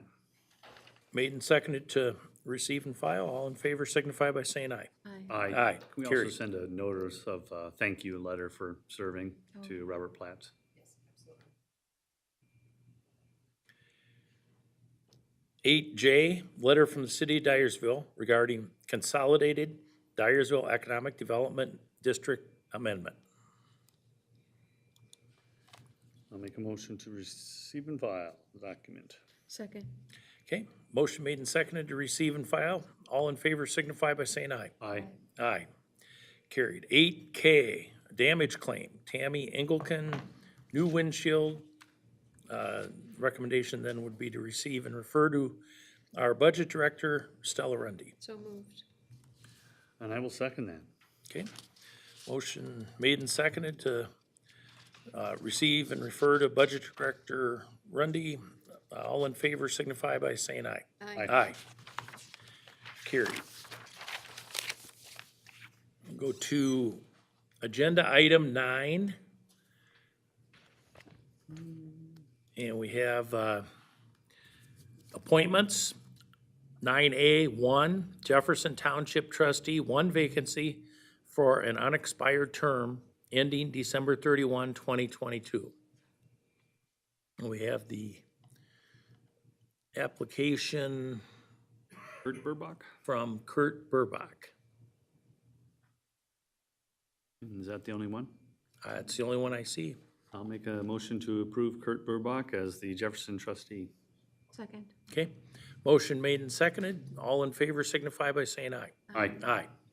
Okay, and then 9A2, the MHDD Stakeholder Committee, 1 provider for an unexpired term ending June 30th of 2021. This will actually be the 4th individual that we appoint to this stakeholder commission this year, which is pretty awesome. We're really intending to make that commission work and be the voice of people who are providers, families. So it's a good group to work with. Excited to see the applications come in. Okay. I'll make a motion to approve the vacancy for the stakeholder ending June 30th. I guess maybe that's for. Chris Aaron Corbin. Hassler Okay, is the applicant. Aaron Hassler, Yep. thank you. Like 1 provider and 1 advocate is the Right, difference I see in the And verbiage. it looks like they got them separate, so let's deal with Hassler's application first. Motion applies to Aaron Hassler. And I will second that. All in favor signify by saying aye. Aye. Aye. And then the next one would be the member, as a stakeholder member, and, Application of Chris Corkin. Chris Motion to Corkin. approve. And I will second that. okay. Motion made and seconded. All in favor of approving Chris Corkin's application signify by saying aye. Aye. Aye, carried 3-0. 9B is boards and commissions, and this is informational only, and there are openings, and just would ask folks to take a look at those. And there's a new one there too, if I might. The Dubuque County Catfish Creek Watershed, there are some things that are new. They're not just the same thing repeating. Yes. Those So- are, we have openings. Certainly talking to individuals about joining the boards and commissions. All right. Agenda item 10, personnel requisitions. We have temporary, I'll start with 10A, temporary part-time urban youth crew members for conservation, 4 positions. B, temporary part-time urban youth crew leader for conservation, one position. C, temporary part-time interns for the county attorney's office, 2 positions. And D, permanent full-time clerk 4 for the county attorney's office. And Dawn, do you have any input on those? For D, that opening for clerk was due to attorney. That person, Carol Weil, just recently.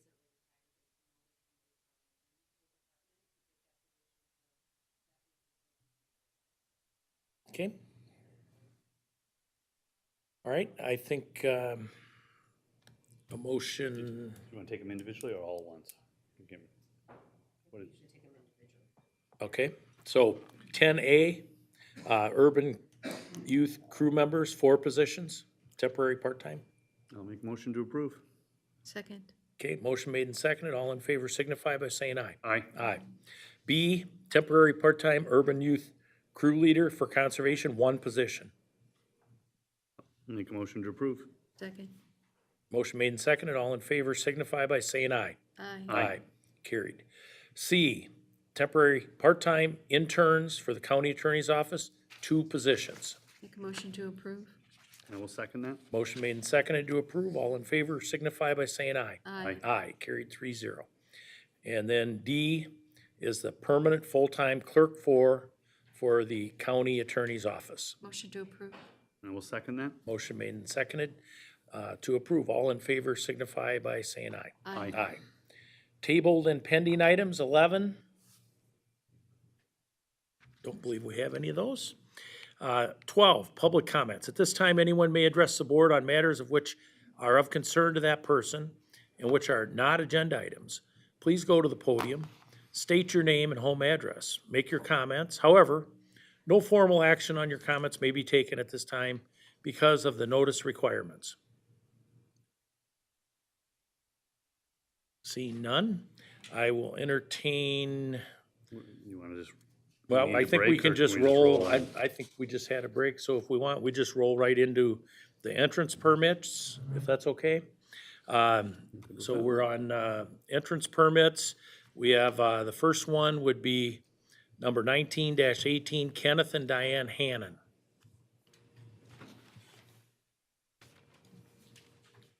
Chairman, you want to invite them up? Yep, yeah, come on up, folks.